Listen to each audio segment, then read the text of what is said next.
शान्तये वक्रतुण्ड महाकाय सूर्यकोटि समप्रभ निर्विघ्नं कुरु मे देव असतो मा शत्कमय तमसो मा ज्योतिर्गमय இல்லை பரவாயில்ல நீங்கள் வைங்க நான் சொல்லுவேன். அவங்க சாந்தி சாந்தி சாந்தி.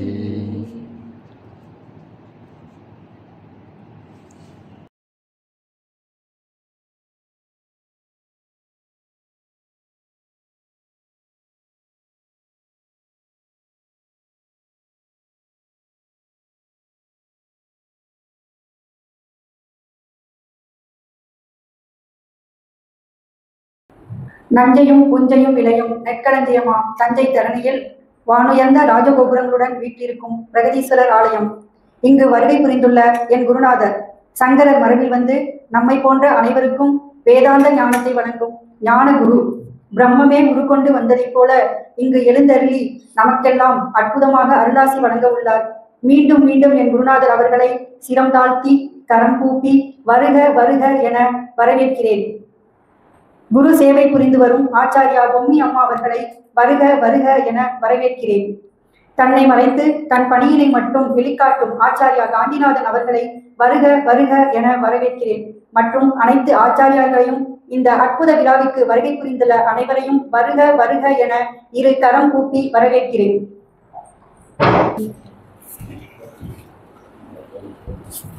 ஓம் ஸ்ருதி ஸ்மிருதி புராணானாம் ஆலயம் கருணாலயம் நமாமி பகவத்பாதம் சங்கரம் லோகசங்கரம் சங்கரம் சங்கராச்சாரியம் கேசவம் பாதராயணம் சூத்ரபாஷ்யக்ருதௌ வந்தே பகவந்தௌ புனः புனः ஈஸ்வரோ குருராத்மேதி மூர்த்திபேத விபாகினே व्योमवत् व्याप्तदेहाय दक्षिणामूर्तये नमः।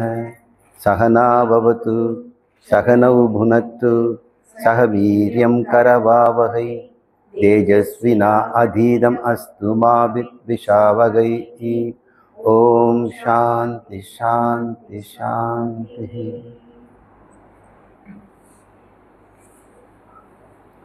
எல்லாருக்கும் ஆசீர்வாதங்கள். நமஸ்காரம். இந்த ஒரு நாள் முழுக்க ஒரு தலைப்பை பற்றி பேச போகிறோம். அனைத்து பிரச்சனைகளுக்கும் ஒரே தீர்வு.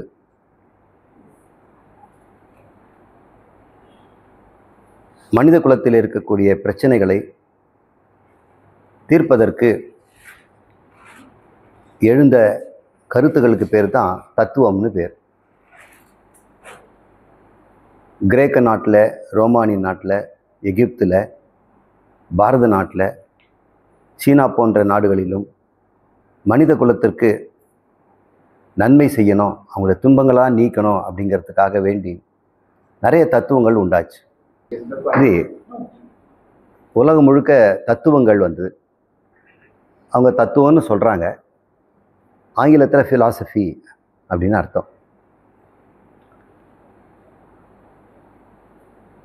டிக்ஷனரிலேயோ அல்லது வேறு ஏதாவது ஏஐல மூலம் ஃபிலாசபி அப்படின்னு நீங்கள் கேட்டிங்கன்னா இந்த ஃபிலாசபிக்கு அது ஒரு வரையறை தரும். நாம் இன்றைக்கி இந்திய மரபில் வரக்கூடிய அத்வைத வேதாந்த ஃபிலாசபியை தெரிஞ்சுக்க போகிறோம்.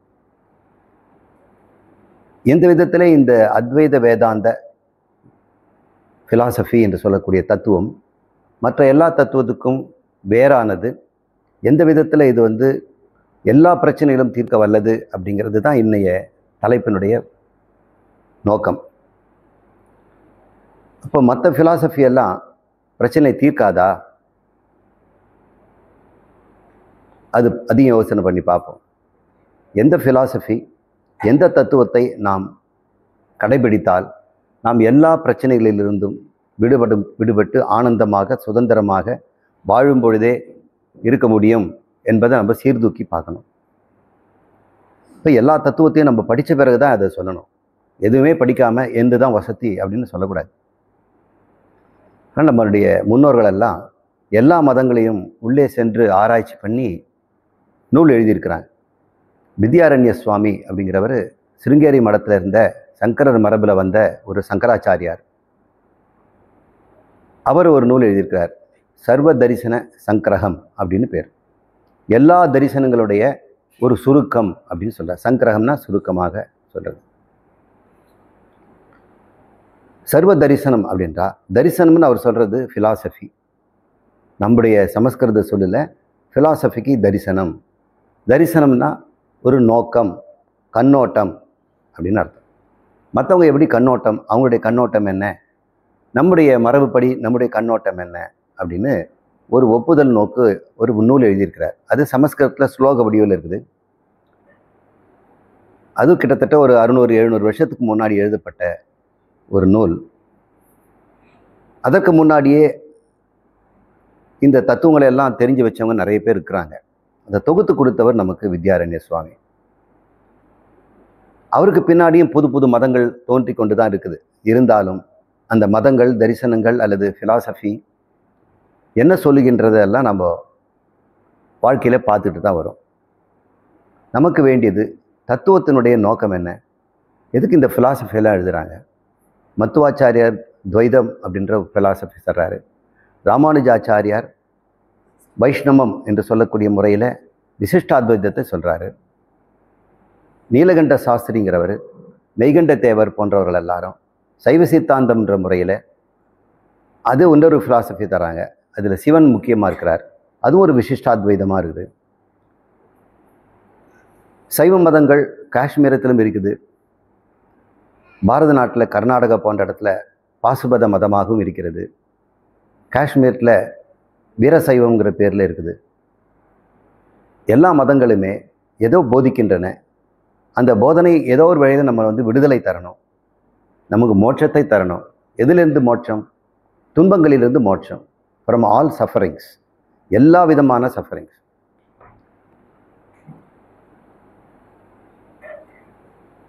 இன்னமும் கூட ஆச்சாரியர்கள் புது புதுசாக தோன்றிக்கொண்டு புது மதங்களை உருவாக்குறாங்க. நாங்களும் உங்களுடைய பிரச்சனையெல்லாம் தீர்த்து வைக்கிறோம் அப்படின்னு கூட்டம் சேர்க்குறாங்க. அவங்களுடைய ஃபிலாசபி என்ன அப்படின்னு நம்ம பார்க்க வேண்டியிருக்குது. இன்றைக்கி நாம் இந்த தத்துவங்களுக்கு இடையில் இருக்கக்கூடிய வித்தியாசங்களை நம்ம ஆழ்ந்து பார்க்க போகிறதில்ல. உங்களுக்கு தெரிவிக்கிறேன், எல்லா ஃபிலாசபிக்குமே என்ன நோக்கம், எதுக்கு ஃபிலாசபி வந்திருக்குது. கன்ஃபியூஷியஸ் அப்படிங்கிற சைனாக்காரர் அவர் ஒரு கன்ஃபியூஷனிசம் அப்படின்னு ஒன்று உண்டாக்குறார். கார்ல் மார்க்ஸ் போன்றவர்களும், லெனின் போன்றவர்களும், எங்கெல்ஸ், ஹெகல்ஸ் போன்றவர்களும் கம்யூனிசம் என்ற ஒரு ஃபிலாசபி கொண்டு வராங்க. அதுக்கு பின்னாடி சோஷியலிசம்ங்கிற ஃபிலாசபி வருது. எல்லாமே மனித குலத்துக்கு நன்மை தரணும்னு தான் அவங்க உயரிய சிந்தனைகளோட அந்த மகாத்மாக்கள் இந்த சிந்தனைகளை தொகுத்து கொடுக்குறாங்க. எல்லாமே எதை பற்றி பேசுது, மனிதன் துன்பத்தை போக்குவதற்கு வழி என்ன அப்படிங்கிறது தான் எல்லாருடைய நோக்கமும். அந்த நோக்கத்தில் எல்லா மகாத்மாக்களும் சமந்தான். நம்ம எந்த மதத்தையும் நம்ம குறைவாக சொல்லக்கூடாது. இஸ்லாமாக இருந்தாலும் கிறிஸ்துவமாக இருந்தாலும் அவருடைய நோக்கம் மனித குலத்தில் ஒரு அமைதியும் ஆனந்தத்தையும் முழுமையான சுதந்திரத்தையும் அடையணுங்கிறது தான் எல்லாருடைய நோக்கம். ஆனால் நமக்கு அத்வைத வேதாந்தம் படிக்கிற நமக்கு சர்வ மதமும் சம்மதம்தான். எந்த விதத்தில் விடுதலை தருகின்றார்கள் என்ற முறையில் அவங்களோட சாதனைகள் வேறு மாதிரி இருக்கலாம், ஆனால் முடிவு கிடைக்குதா அப்படின்றது பார்க்கணும். அதன் அடிப்படையில் பார்க்கும் பொழுது உண்மையான மோட்சத்தை தருவது அத்வைத வேதாந்தம் மட்டும்தான். மீதியெல்லாம் தற்காலிகமான ஒரு நிவாரணத்தை தருகிறது. தலைவலி வந்தால் தைலம் போட்டுக்கிற மாதிரியும் ஒரு மாத்திரையை போட்டுக்கிற மாதிரியும் தான் மற்ற மதங்களெல்லாம் ஒரு தற்காலிகமாக ஒரு நிவாரணத்தை தருது. கோயிலுக்கு போனால் சாமி கும்பிட்டோம், குருநாதரை பார்த்தோம், ஆசீர்வாதம் பண்ணார், ஏதோ நம்ம கஷ்டம் கொஞ்சம் குறையும் அப்படின்ற அளவு தான் இருக்கிறதே தவிர தனக்குத்தானே மோட்சம் அடைந்து வாழும் பொழுதே மகாத்மாவாக எல்லா துன்பங்களையும் விடுபட்டு தனக்கும் இம்சை இல்லாமல் வேற எந்த உயிருக்கும் இம்சை இல்லாமல் வாழ்கின்ற ஒரு வாழ்க்கையை அத்வைதம் நமக்கு தருகிறது. அதனால தான் இன்றைக்கி தலைப்பு எல்லா பிரச்சனைகளுக்கு உண்டான ஒரே தீர்வு என்று இங்கே பேசப்படும். இதில் நான் மட்டும் பேச மாட்டேன், நீங்கள் எல்லாமும் எதிர்காலத்தில் நீங்கள் பேசணும். நீங்களே எனக்கு ஆச்சாரியராக இருந்து இந்த அத்வைதத்தை கொண்டு போகணும். நீங்கள் எல்லாருக்குமே இதே மேடையை நீங்கள் பகிர்ந்து நீங்கள் பேசணும். அதுதான் ஆசை. இன்றைக்கி சில பேருக்கு இந்த வாய்ப்பு இன்னைக்கு கிடைச்சிருக்குது. அதில் ஆச்சாரியா ஜெயஸ்ரீ, ஆச்சாரியா பொம்மி அம்மா, அப்புறம் ஆச்சாரியா கிரிஜா, ஹேமா ருக்மிணி ஆச்சாரியா, இன்னும் யாராவது காந்திநாதன் ஐயா எல்லாம் பேசணும். எல்லாரும் சேர்ந்து ஒரே கருத்தை தான் பேச போகிறோம். இப்போ தத்துவங்கிற ஒரு இயலில், தத்துவ இயலில் எதைத்தான் சொல்கிறாங்க? ஃபிலாசபின்னா என்ன? சோஃபி அப்படின்னு சொன்னால் அறிவுன்னு அர்த்தம். சோஃபியா அப்படின்னா அறிவுடையவன். சோஃபிஸ்ட், சோஃபிசம்னா ஞான சம்பந்தமான அப்படின்னு அர்த்தம். ஞான சம்பந்தத்துக்கு சோஃபி. ஃபில் அப்படின்னு சொன்னால் விருப்பம் அப்படின்னு அர்த்தம். விருப்பம், அறிவில் விருப்பம், அது பேர் ஃபிலாசபி. அறிவில் வெறுப்புனா ஃபிலோஃபோபியா. சோஃபியா ஃபோபியா அப்படி சொல்லணும். ஃபோபியானா வெறுப்பு. ஹைட்ரோஃபோபியா, அகோரோஃபோபியா, அராக்னோஃபோபியா அப்படின்னு ஃபோபியா நிறைய இருக்கு. ஃபிலியா அப்படின்னா விருப்பம். அறிவியல் விருப்பத்தை ஃபிலாசபின்னு சொல்கிறாங்க. அப்படின்னா கலை இலக்கியங்கள் கூட ஃபிலாசபிக்குள்ளே வந்துடும். அறிவியல், விஞ்ஞானம், டெக்னாலஜி எல்லாம் கூட ஃபிலாசபிக்குள்ளே வந்துடும். ஆனால் நம்மளுடைய பாரத நாட்டில் தத்துவம் அப்படின்னு சொல்லுவது என்ற சொன்னால் அது ஃபிலாசபி இல்லை. மெய்ப்பொருளை ஆராய்தல்.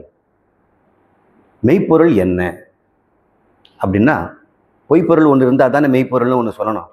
மெய்ப்பொருளை காண்பது அறிவு அப்படின்னு சொல்கிறார். அறிவுன்னு சொன்னாலே சோஃபியா அப்படின்னு சொன்னாலே வள்ளுவர் சொல்கிறாரு, மெய்ப்பொருளை காண்பது தான் அறிவுங்கிறார். மீதெல்லாம் அறிவு இல்லைங்கிறார் அவர்.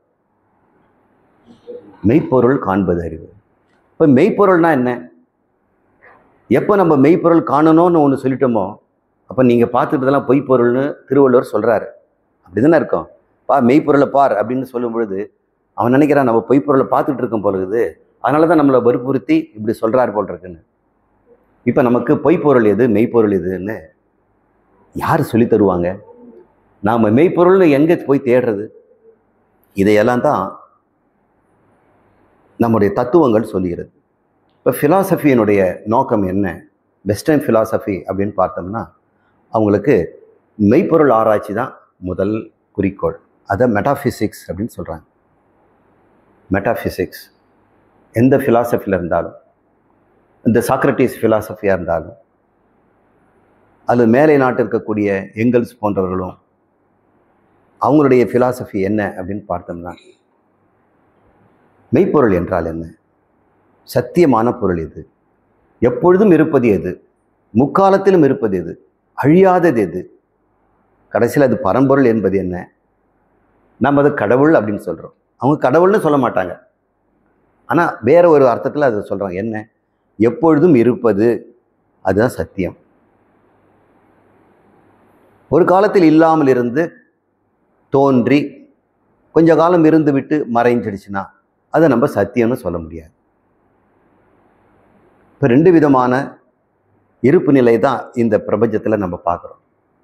முக்காலத்திலும் இருப்பது, தற்காலத்தில் இருந்து மறைவது அப்படின்னு ரெண்டு தான் இருக்க முடியும். இது ஒரு போன மாதம் செய்திருப்பாங்கன்னு வைங்க மார்க்கெட்டில். அந்த முதல் நாளுக்கு இது இல்லை இல்லையா? இப்போ இது இப்போ தோன்றி ஒரு மாதம் ஆச்சு. குழந்தை ஜெயஸ்ரீ இதை வாங்கிட்டு வந்து சாமிக்கு அழகாக போட்டிருக்கிறாங்க. இதுக்கு ஒரு காலம் இருக்குது. இது வெயிலும் மழையும் தண்ணீரும் பட்டு உதிர்ந்து போகும். கொஞ்ச காலம் இருக்குது. இதனுடைய காலம் ஒரு வருஷம் வைப்போம். இது வந்து பழுத்து ஒரு மாதம் இருக்கலாம் மார்க்கெட்டில். இப்போ இன்னும் ஒரு வாரம் 2 வாரம் வரைக்கும் இதை வச்சுக்கலாம். இது தோன்றி மறையிறதுக்கு இதுக்கு ஒரு காலம் கொடுக்குறோம். இதுக்கு ஒரு காலம் 1 மாதம் 30 நாள். ஈசல் புற்றுலேருந்து வெளி வருது, அன்னைக்கு தான் பிறந்தது, அன்னைக்கு மாலையே அது இறந்து போகுது. அதனுடைய வாழ்நாள் 1 நாள் தான். ஒரு கல்ச்சரில் பாக்டீரியா வளர்த்தோன்னு வைங்க, நம்ம சளியிலேருந்தோ அல்லது எச்சிலேருந்தோ பாக்டீரியா எடுத்து வளர்த்தோம்னா அதனுடைய வாழ்நாள் 20 நிமிஷம் தான். இருந்துட்டு மறையுது. எல்லாமே நாம் பார்க்கறது எல்லாமே தோன்றி கொஞ்ச நாள் இருந்து மறைவதை தான் பார்க்குறோம். மனிதர்களும் அப்படிதான். மகான்கள் சொல்லக்கூடியவங்க, காயகல்பம் பண்ணி நீண்ட காலம் வாழ்வேன்னு சொல்லி இருந்த திருமூலர் போன்றவர்களும் கூட 3000 வருஷத்துக்கு அப்புறம் இல்லை. 100 வருஷம் இருந்துட்டு போனாலும் அனித்தியம்தான். 3000 வருஷம் இருந்துட்டு போனாலும் அனித்தியம்தான். 1 கோடி வருஷம் இருந்துட்டு போனாலும் அனித்தியம்தான். இந்த பூமி 4.5 பில்லியன் வருஷமாக இருக்குது, 45 கோடி வருஷமாக இருக்குதுன்னுங்க. இதுவும் அனித்தியம் தானே. இங்கே நிலங்கள் மட்டும் நித்தியமாக இருக்குதானே? நிலங்கள் நகருது, நிலங்கள் பிளகுது, நிலங்கள் பொத்துக்கிட்டு வெப்பம் வெளிவந்து வல்கானோங்கிறோம். கடலில் வந்து சுனாமியில் வருது, சில சமயம் உள்ளே போயிடுது, கடல் வற்றுது. எதுவுமே நிலை இல்லாமல் இருக்குது. நிலையில்லாமல் இருக்கின்றதெல்லாம் எவ்வளோ காலம் நீடித்திருப்பதாக உங்களுக்கு தெரிந்தாலும் நிலையற்றதுன்ற கேட்டகரியில் தான் அது போடணும். எதற்கு வந்து தோற்றம் இருக்கிறதோ கட்டாயம் அதுக்கு மறைவு இருக்கும். தோன்றியது மறைந்தாகணும். உற்பத்தி நாசம் என்பது எதற்கு இருக்கிறதோ அது அனித்தியம்ன்ற கேட்டகரியில் போடுங்க. உங்களுக்கு தெரிஞ்ச ஏதாவது ஒரு பொருளில் உற்பத்தி நாசம் இல்லாத ஒன்றை சொல்லுங்க பார்க்கலாம். இதைத்தான் ஃபிலாசபி தேடுறாங்க. சூரியனா இருக்குமோ அப்படின்னா அதுக்கும் உற்பத்தி காலம் இருக்குது, நாச காலமும் இருக்குது. நட்சத்திரங்களும் கண்ணுக்கு முன்னாடியே அது வெடித்து சிதறி மறையிறதை நம்ம பார்க்குறோம். இது நீண்ட காலமாக இருக்குது. இப்போ ராசி மண்டலங்கள்லாம் வேத காலத்துலேருந்தே ராசி மண்டலம் சொல்கிறாங்க. மேஷ ராசி, ரிஷப ராசி எல்லாம் என்ன இருக்குது, அதெல்லாம் கூட உற்பத்தி நாசம் உடையது. இந்த பிரபஞ்சமும் உற்பத்தி நாசம் உடையது. இருக்கிறதுல நீண்ட காலம் இருந்தது பிரபஞ்சம்தான். அதுக்கு ஒரு காலத்தை சொல்றாங்க. வெஸ்டர்ன் ஃபிலாசபியில் சயின்ஸில் என்ன சொல்றாங்க, இந்த பிரபஞ்சம் 13.7 பில்லியன் வருஷத்துக்கு முன்னாடி இல்லை, தோன்றுச்சு. அப்புறம் எத்தனை காலம் இருக்கும், இன்னொரு 10 பில்லியன் வருஷத்துக்கு இது போகலாம், மறைஞ்சே போகலாம். அவங்களுக்கு அது மேலே அதுக்கு சொல்ல தெரியல. உற்பத்தி இருந்தால் அங்கே நாசம் இருக்கும் அப்படின்னு புரிஞ்சு. இப்போ தத்துவ ஆராய்ச்சி பண்ணுறவங்க மெட்டாஃபிசிக்ஸில் என்ன கண்டுபிடினா, எது உற்பத்தி ஆகாமல் இருக்கிறது, உற்பத்தி செய்யப்படாதது இருக்கிறது, தனக்கு ஒரு காரணமே இல்லாமல் இருப்பது. இப்போ ஒரு பொருள் உற்பத்தி ஆகணும்னா உற்பத்தி ஆகிறதுக்கு முன்னாடி அது இல்லை இல்லையா? அப்போ அந்த பொருளை ஏதாவது உற்பத்தி பண்ணணும் இல்லை? அப்போ அதுக்கு ஒரு காரணம் தேவைப்படுது. இது உற்பத்தி ஆகிறது ஆப்பிள் ட்ரீயில். அப்போ ஆப்பிள் ட்ரீ முன்னாடி இருந்திருக்கணும், அப்போ தான் ஆப்பிள் வர முடியும். அப்போ ஆப்பிள் ட்ரீ தான் ஆப்பிளுக்கு காரணமாக இருக்குது.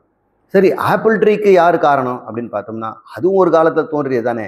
அப்போ ஆப்பிள் விதையாக தான் இருக்க முடியும், அது உள்ளே இருக்குது விதை. இப்போ விதை என்பது காரணமாகவும் அதுலேருந்து வெளிப்படுவதெல்லாம் காரியமாகவும், மறுபடியும் காரியம் மறுபடியும் காரணமாக விதையாக மாறி, விதையிலேருந்து மறுபடியும் மரம் தோன்றி, மரத்துலேருந்து ஒரு விதை உண்டாகி இன்னொரு மரம் தோன்றி, இந்த மரம் மறைந்து, இப்போ எல்லாமே விதை ரூபமாகவும் விருட்ச ரூபமாகவும் தோன்றி மறையுது இல்லையா? இப்போ இந்த ஒட்டுமொத்த பிரபஞ்சமும் கூட விதையாக தானே இருந்திருக்கணும். அப்புறம் தானே வெளிப்பட்டது. மறுபடியும் மறையும் போது என்ன ஆகும், விதையாக தான் மாறப்போகுது. விதைக்குள் மறைந்து விதையிலிருந்து வெளிப்பட்டு வருது. இப்படி தோன்றி மறைவது எல்லாமே நாம் நிரந்தரமானது நித்தியமானதுன்னு சொல்ல முடியாது. எது தோற்றமும் இல்லாமல் மறைவும் இல்லாமல் இருக்கிறது என்று விஞ்ஞானிகள்லாம் கண்டுபிடிக்க ஆசைப்படுறாங்க. தத்துவ ஆராய்ச்சி பண்ணுறவங்களும் பலகாலமாக ஆராய்ச்சி பண்ணுறாங்க. தொல்காப்பியர்லேருந்து எல்லாருமே இந்த மெய்ப்பொருள் என்று சொல்லக்கூடிய உற்பத்தி நாசமற்றது, சத்தியமானது, நித்தியமானது எது இருக்கும் அப்படின்னு யோசனை பண்ணுறாங்க. இதை கண்டுபிடிக்கிறது பேர் தான் ஃபிலாசபி. இதுக்கு பலவிதமான கொள்கைகள் எல்லாம் வெளிவந்துருக்குது. அந்த உற்பத்தி நாசமற்ற ஒரு நித்தியமான ஒரு வஸ்து எப்படிப்பட்டதாக இருக்கும் அப்படின்னு ஒரு ஃபிலாசபி ஒரு கிறித்தவர்கிட்ட கேட்டோம்னா அவர் சொல்வார், கடவுள் தான் உற்பத்தி நாசமற்றவர், மீதி எல்லாமே உற்பத்தி நாசம் உடையது தான். ஒரு இஸ்லாமு கேட்டாலும் அல்லாஹ் தான் உற்பத்தி நாசமற்றவர் அப்படின்னு சொல்லுவார். இந்து மதத்தில் எல்லாம் நிறைய தரிசனங்கள் இருக்குது. இவங்களை கேட்டோம்னா கடவுள் அப்படின்னு சொல்கிறாங்க. கடவுள் மறுப்பாளர்கள் இருப்பாங்க இல்லையா, அவங்ககிட்ட கேட்போம்னா உற்பத்தி நாசம் தான் உண்மை, உற்பத்தி நாசம் இல்லாதது இல்லவே இல்லை அப்படின்னு அவங்க ஒரு ஃபிலாசபி சொன்னாங்க. ஒரு இல்லவே இல்லைன்னு சொல்கிறாங்கன்னா அது அங்கே நிரூபிக்கணும் இல்லையா? உற்பத்தி நாசமற்ற பொருள் இல்லைன்னு உங்களுக்கு சொல்கிறதுக்கு உங்களுக்கு ஒரு ஆதாரம் வேணும் இல்லை? அப்படி ஒன்று காட்டணும் இல்லை? அப்போ அவங்களுக்கு எல்லாருமே உற்பத்தி நாசத்தை தான் காட்ட முடியுமே தவிர உற்பத்தி நாசம் இல்லாத ஒரு பொருளை காட்ட முடியுமா? காட்ட முடியாது என்பதனால அது பொருள் இல்லை அப்படின்னு சொல்றவங்க நாத்திகர்கள். ஏன் காட்ட முடியாது சொல்லுங்க? கடவுளை ஏன் காட்ட முடியாது? உற்பத்தி நாசம் இல்லாத பொருள் எங்க இருக்குன்னு சொல்லுங்க? எல்லா இடத்துலையும் இருக்கணும் இல்லை? உற்பத்தி நாசம் ஒரு பொருளுக்கு ஏதாவது ஒரு இடம் தேவை. இதுக்கு ஒரு இடம் தேவை. இந்த இடத்துல தோன்றி இந்த இடத்துல மாதிரி. இப்போ இது உற்பத்தி ஆச்சுன்னா இன்னொரு இடத்துல அது இல்லை. இந்த தட்டுல இருந்து அந்த தட்டுல இல்லை. உற்பத்தி நாசம் இல்லாத பொருள் எங்க இருக்குதுன்னு கேட்கக்கூடாது. எங்கும் இருந்தால்தான் அது உற்பத்தி நாசம் இல்லாத இருக்கும். ஒருவேளை ஆகாய மண்டலத்துல தான் இருப்பார் அப்படின்னு சொன்னோம்னா அவர் இங்க இல்லை. இப்போ கடவுள் இங்க இல்லைன்னு ஆயிடும். அப்போ இல்லாத இடம் வந்து நாசமான இடம் தானே, இருக்கிற இடம் தானே உற்பத்தியான இடம். அப்போ உற்பத்தியாகி அங்கே மட்டும்தான் இருக்கிறாரு, இங்கே இல்லைன்னா அவர் இந்த இடத்துல இல்லாத நிலை அவருக்கு இருக்கிறது. இப்போ எந்த ஒரு பொருளுக்கு இல்லாத நிலை இருக்குமோ அது உற்பத்தி நாசம் உடையது தானே. இதுதானே ஃபிலாசாபிக்கல் ஆர்குமெண்ட். இது தர்க்க ரீதியாகவும் நியாய ரீதியாகவும் நம்ம பேசுகிறோம். இந்த நியாயத்தில் எப்படி பேசணும், தர்க்கத்தை எப்படி பேசணுங்கிறதெல்லாம் இந்திய நாட்டில் பெரிய சாஸ்திரமே இருக்குது. நியாய சாஸ்திரம்னு பேர். சூத்திரங்களை எழுதி வச்சிருக்கிறாங்க. எப்படி வந்து பேசணும், வாதம், பிரதிவாதம், விதண்டம், தண்டம், ஜல்பம் அப்படின்லாம் பேச்சுகளுக்கு பேர் கொடுத்துருக்குறாங்க. எப்படி வந்து வாதம் செய்யணும், வாதங்களிலே சொற்களிலே என்னென்ன பிழைகள் ஏற்படுங்கிறதெல்லாம் 24 வகையான பிழைகளை சொல்றாங்க. இந்த மாதிரியான ஒரு தர்க்க ரீதியான ஒரு ஃபிலாசபி இந்திய நாட்டில் தவிர யாருக்குமே இல்லை. அது நாம் தெரிஞ்சுக்காமல் இருந்தோம்னா நம்முடைய பெருமையை நம்ம ஒன்றும் தெரிஞ்சுக்காமல் இருக்கிறோம். காலம் வரும்பொழுது சுவாமியை உங்களுக்கு நியாய சாஸ்திரத்தை பற்றி சொல்லித்தரேன். நம்முடைய நாடு ஒரு பொருளை ஆராய்ச்சி செய்வதற்கு இந்த டாக்டோரல் தீசிஸ் பண்ணுறவங்களாம் எப்படி அனலிட்டிக்கல் மெத்தட் பண்ணுறாங்க, டயக்னாஸ்டிக் மெத்தட் பண்ணுறாங்க, டிடெக்டிவ், அந்த மெத்தடெல்லாம் நியாயசாஸ்திரத்தில் இருக்குது. அந்த நித்திய பொருள் எது என்று சொல்வது எல்லா ஃபிலாசபிக்கும் முக்கியமான ஒரு நோக்கங்க. இன்னொரு நோக்கம் இந்த ஃபிலாசபிக்கு என்ன அப்படின்னு கேட்டோம்னா, ஒரு பொருளை அறிவதற்கு என்ன வழி? அனித்தியமான பொருளை நம்ம கண்டுபிடிச்சிடலாம். இப்போ இந்த ஆப்பிளை கண்டுபிடிக்கிறது, இதெல்லாம் கண்டுபிடிக்கிறதுக்கு நமக்கு வழி இருக்குது. கண்ணால் பார்க்கலாம், கையால் தொடலாம், இதெல்லாம் செய்யலாம். நித்தியமான பொருளாகிய தோற்றம் அறிவில்லாத பொருளை எப்படி அறியறது? அதுக்கு என்ன வழி அப்படின்னு ஃபிலாசபியில் 2வது ஏரியா. ரொம்ப போர் அடிக்கிறேன்னா அது பேர் வந்து எபிஸ்டமாலஜி அப்படின்னு பேர், பிரமாண இயல் அப்படின்னு பேர். எந்த ஒரு தத்துவத்தை பேசினாலும் இதுக்கு என்ன பிரமாணம், இது எங்கே இப்படி கண்டுபிடிச்சிங்க, கடவுள் இருக்கிறாருன்னா எப்படி கண்டுபிடிச்ச, கடவுள் இல்லைன்னா நீ எப்படி கண்டுபிடிச்ச, இல்லைன்னு கண்டுபிடிச்ச மெத்தடை சொன்னாதான் நாங்கள் ஒத்துக்க முடியும். சும்மா நம்ம இல்லை அப்படின்னு சொல்லக்கூடாது, எப்படி கண்டுபிடிச்சேன்னு சொல்லணும். அப்படி எப்படி கண்டுபிடிச்சேன்னு சொல்கிறதுக்கு பார்த்தீங்களா, அது பேர் எபிஸ்டமாலஜி, பிரமாண இயல்னு பேர். அப்போ நாம் வந்து கடவுள் இருக்கிறோன்னு சொல்கிறோம். நீ எப்படி கண்டுபிடிச்சேன்னா, எனக்கு ஒரு பிரமாணம் இருக்கிறது. என்ன பிரமாணம்னா வேதம். போயா, வேதம் ஒரு பிரமாணமா? எவனோ எழுதி வச்சதெல்லாம் நம்ம பிரமாணம்னு சொல்ல முடியுமா? நீ கண்டுபிடிச்சியா? நான் கண்டுபிடிச்சது மட்டும் இல்லை, நான் உனக்கும் காட்டி கொடுப்பேன் அப்படின்னு ராமகிருஷ்ணர் சொன்னார். கடவுளை நான் பார்த்திருக்கிறேன், உனக்கும் காட்டுவேன் அப்படின்னு விவேகானந்தருக்கு சொல்லியிருக்கிறார். இப்போ 2வது டைட்டில் சத்து விசாரம், மெட்டாஃபிசிக்ஸு, மெய்ப்பொருள் ஆராய்ச்சி முதல். 2வது அதை எப்படி அறிவதுங்கிற எபிஸ்டமாலஜின்னு சொல்ல பிரமாண இயல். இது 2ம் தத்துவத்தில் முக்கியமான. 3வது எத்திக்ஸ், தர்மம் அதர்மம். ஃபிலாசபியினோட முக்கியமான நோக்கம் வெஸ்டர்ன் ஃபிலாசபியில் தர்ம அதர்மங்கள் என்ன, மனித தர்மம் எது, எது அதர்மம் அப்படின்னு சொல்கிறாங்க. இது வந்து நம்ம எத்திக்ஸ்ன்ற தலைப்பில் போட்டுடும். இது தாங்க ஃபிலாசபியினுடைய 3 முக்கியமான பில்லர்ஸ். இன்னொன்றும் வெஸ்டர்ன் ஃபிலாசபி சேர்த்துக்கிறாங்க. அது பேர் ஈஸ்தட்டிக்ஸ் அப்படின்னு பேர். கலை, அழகுணர்ச்சி, இது மனிதனுக்கு அழகுணர்ச்சி மனிதனுக்கிட்ட இருக்குது. மற்ற எந்த இடத்துலையும் அழகுணர்ச்சி நம்ம பார்க்கறதில்ல. மனித மனத்திற்கு மட்டும் அழகில் ஒரு பிரியமும் அதில் சந்தோஷமும் ஒரு விடுதலையும் கிடைக்குது. நிறைய பேருக்கு விடுதலை எங்கன்னு பார்த்தோம்னா கலையில் தான் கிடைக்குது. ஒரு நல்ல பாட்டு கேட்கும் பொழுதோ பக்தி இசையில் இருக்கும் பொழுதோ நம்ம மறந்துருக்கிறோம். அதனால் அதனுடைய தன்மை என்ன, எப்படி மனிதனுக்கு இந்த கலை தேவைப்படுகிறது என்று வெஸ்டர்ன் ஃபிலாசபி சொல்கிறாங்க. நம்முடைய பாரத நாட்டு ஃபிலாசபி பற்றி இப்போ பேசுவோம். நம்மகிட்ட இருக்க ஃபிலாசபிகளில் வைதிக மதம் அவைதிக மதம் அப்படின்னு ரெண்டாக பிரிச்சிடலாம். வைதிக மதத்தை அகமதம்னு சொல்லுவோம். நம்முடையது, அகம்னா எங்களுடையது. அவைதிக மதத்தை புறமதம்னு சொல்லுவோம். புறமதத்துக்கு வெளியே இருக்கிறது இருக்குது, புற மதம்னு இருக்குது. அகமதத்துலேயும் அகமதம் அகப்புற மதம்னு இருக்குது. இதெல்லாம் நம்ம ஆராய்ச்சி பண்ண வேண்டாம், ரெண்டு பிரிச்சுக்குவோம். வேதத்தை அடிப்படையாக கொண்ட மதங்கள், வேதத்தை அடிப்படையாக கொள்ளாத மதங்கள், அதெல்லாம் புற மதங்கள். அதில் ஜெயின மதம், புத்த மதம் இதெல்லாம் நம்ம போட்டுடலாம். சார்வாக மதம், வேறு எந்த மதமோ, இஸ்லாமோ கிறிஸ்டியானிட்டியோ சீக்கிசம் எல்லாமே போடலாம், கன்ஃபியூஷனிசம், அதெல்லாம் புறமதங்கள். அகமதங்கள்னால் வேதத்தை ஆதாரமாக எடுத்துக்கொண்டு அதன் அடிப்படையில் வந்த மதங்கள் அப்படின்னு இருக்கு. அதை ஷட் தரிசனம் அப்படின்னு சொல்லுவாங்க. அதெல்லாம் நம்ம விட்டுடுவோம். இந்த அகமதங்களுடைய அல்லது புறமதங்களுடைய நோக்கம் என்ன அப்படின்னு பார்த்தோம்னா, மனிதனுக்கு துன்பம் வர காரணம் என்ன, இது ஒரு முதல் காரணம். அந்த துன்பத்தை நீக்குவது எப்படி, நீக்க முடியுமா இல்லையா? மூன்றாவது, அதுக்கு உண்டான சாதனம் எதன் மூலம், துன்பம் ஏன் வருகிறது, துன்பத்திற்கு காரணம் என்ன, அந்த துன்பத்திற்கு நிவாரணம் எப்படிப்பட்டது, அந்த நிவாரணத்தை தருகின்ற சாதனம் முறை என்ன. இதுதான் பிலாசபியினுடைய ஃபண்டமெண்டல் ரெக்குயர்மெண்ட், தேவைகள். இன்னொரு 3 இருக்கு.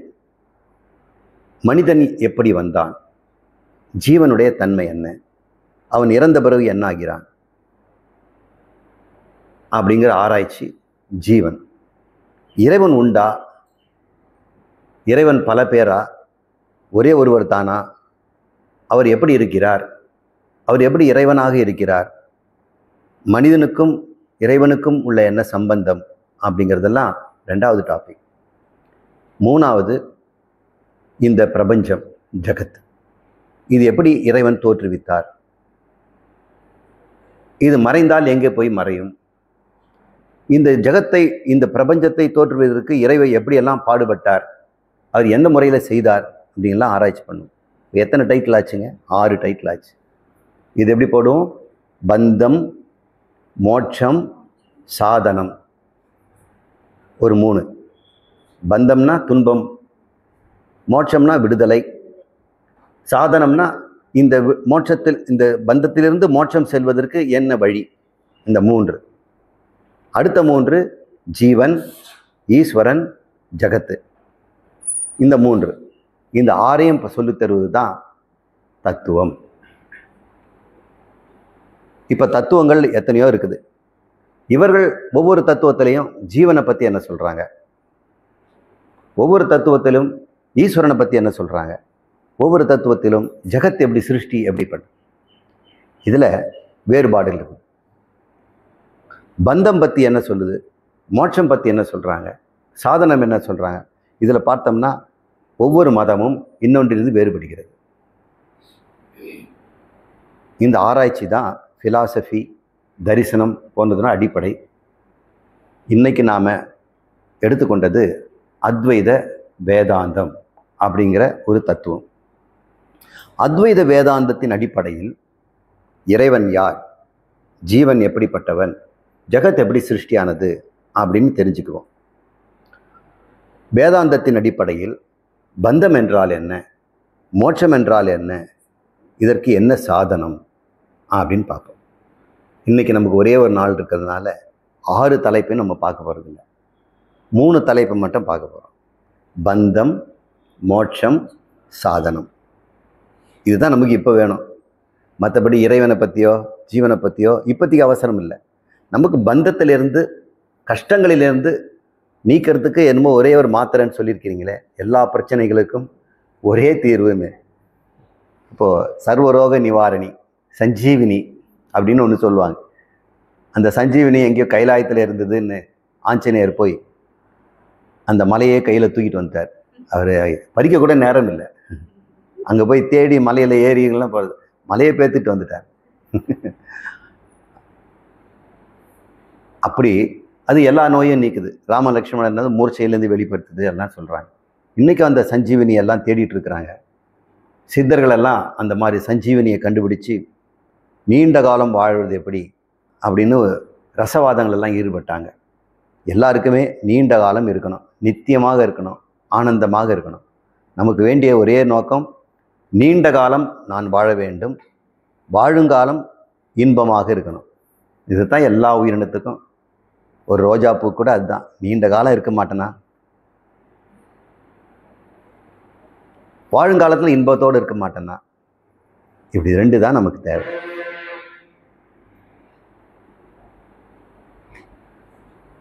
சரி, ஒரு சின்ன ஒரு முகவரை உங்களுக்கு கொடுத்துட்டேன். இப்போ பந்தம் என்றால் என்ன அப்படின்னு நம்ம தெரிஞ்சுக்கணும். பந்தம்னா கட்டு.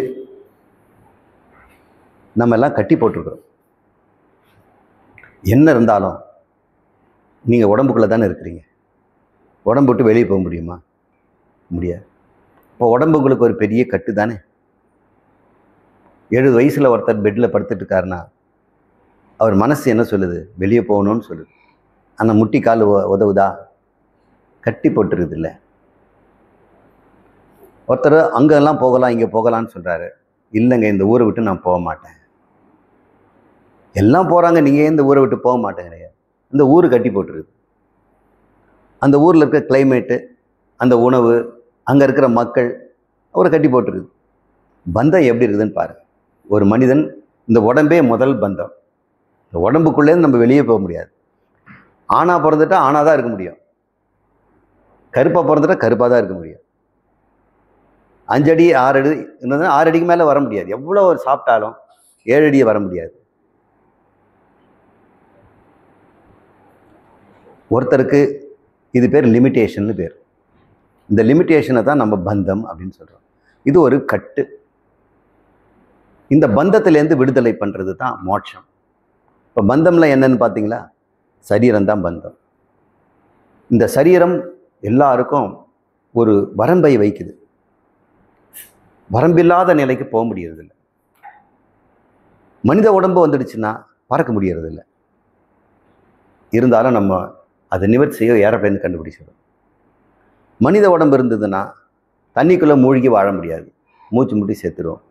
இருந்தாலும் சப்மரைன் ஒன்று கண்டுபிடிச்சி உள்ளே போயிடுறோம். எப்படியாவது லிமிட்டேஷனை உடைக்க தான் பார்க்குறோம். இப்போ விஞ்ஞானமும் டெக்னாலஜி என்ன பண்ணுது? இந்த லிமிட்டேஷன், என்னுடைய லிமிட்டேஷனை நான் உடைப்பேன். 6 சுவை தான் எனக்கு நாக்கு கொடுத்துருந்தா அதை 12 சுவையாக நான் அதிகப்படுத்துவேன், அஜினோமோட்டோ சேர்ப்பேன். காதுக்கு சப்தம் இவ்வளோ தான் கேட்கணும்னா அல்ட்ரா சவுண்டும் கேட்பேன். அந்த அல்ட்ரா சவுண்டை மறுபடியும் நமக்கு ஆடிபிள் சவுண்டாக மாற்றுறதுக்கு ஒரு டிரான்ஸ்ஃபார்மர். இந்த பிரபஞ்சம் ஓம்னு சத்தம் போடுதான், யாருக்கும் கேட்கல. அது ஏதோ ஃப்ரீக்வன்சியில் சொல்லுது, இவங்க ஒரு ஃப்ரீக்வன்சியை கன்வெர்ட் பண்ணி கொடுக்குறாங்க. மனிதனுடைய எல்லா சயின்ஸ் அண்ட் டெக்னாலஜியுமே இந்த புலன்கள் அதன் வரம்பை உடைப்பது தான். கண்ணினுடைய வரம்பை உடைக்கிறதுக்கு டெலஸ்கோப், கண்ணினுடைய வரம்பை உடைப்பது மைக்ரோஸ்கோப், காதில் உடைப்பதுக்கு அல்ட்ரா சவுண்டு. எல்லாருமே இந்த 5 புலனை எவ்வளோ பெருசு பண்ணணும்னு தானே பார்க்குறாங்க. நாக்கு டேஸ்ட்டை எவ்வளோ ஒன்றா பண்ணலாம். பாவம், பசுக்கள் எல்லாம் புல்லு தான் டேஸ்ட். அது மேலே உப்பு கூட போட்டுக்க முடியாது, மசாலா போட்டு சாப்பிட்றதில்ல. மனிதனுக்கு பசிக்கு தான் சாப்பாடு இருந்தாலும் ஆனால் நாக்குக்கு தான் அவன் சாப்பிட்றான். இது ஒரு பந்தம். நாக்குக்கு அடிமைப்பட்டவனால அதை விட்டு வெளியே வர முடியாது. அடிமை தான், அவனுக்கு துன்பத்துக்கு அளவே கிடையாது. நாக்கு ருசியாக கிடைக்கலன்னா கஷ்டந்தான். புரட்டாசி மாதம் வந்துடுச்சுன்னா கோழிகளுக்கு சொர்க்கம், நிறைய பேருக்கு நரகம். இந்த நாக்கு பந்தப்படுத்துது, புலன்கள் நம்மளை பந்தப்படுத்துது, இந்த உடம்பு பந்தப்படுத்துது. இந்த உடம்பை மெருகேற்றணும், சுருக்கம் வரக்கூடாது, நரைக்கக்கூடாது, துருதுருப்பாக இருக்கணும், இளமையோடு இருக்கணும். இளமையாக இருந்தால் தானே ஆனந்தத்தை இன்பத்தை அனுபவிக்க முடியும். இளமை பருவம் ரொம்ப முக்கியம் இல்லையா? அந்த யூத்தை எப்படி மெயின்டைன் பண்ணுறது அப்படின்னு நம்ம பார்க்குறாங்க. சரி, இந்த சரீரம் ஒரு பந்தம், இந்த பிராணனும் ஒரு பந்தம் நமக்கு. இந்த சுவாசம், இந்த பிராணனை வந்து சுவாசம் மட்டும் சொல்லாதீங்க, எனர்ஜின்னு சொல்லுங்கள். பாடி நல்லா இருக்கலாம், ஆனால் பலம் இல்லாமல் இருக்கலாம். பாடி ஒல்லியாக இருக்கலாம், ஆனால் பலம் நிறையா இருக்கலாம். அந்த உடல் பலத்தை பிராணன்னு சொல்கிறாங்க. சில பேருக்கு காது பலமாக இருக்கும், கண்ணு பலமாக இருக்கும். இப்படி இது புலன்களை வந்து பிராணன்னு சொல்கிறாங்க.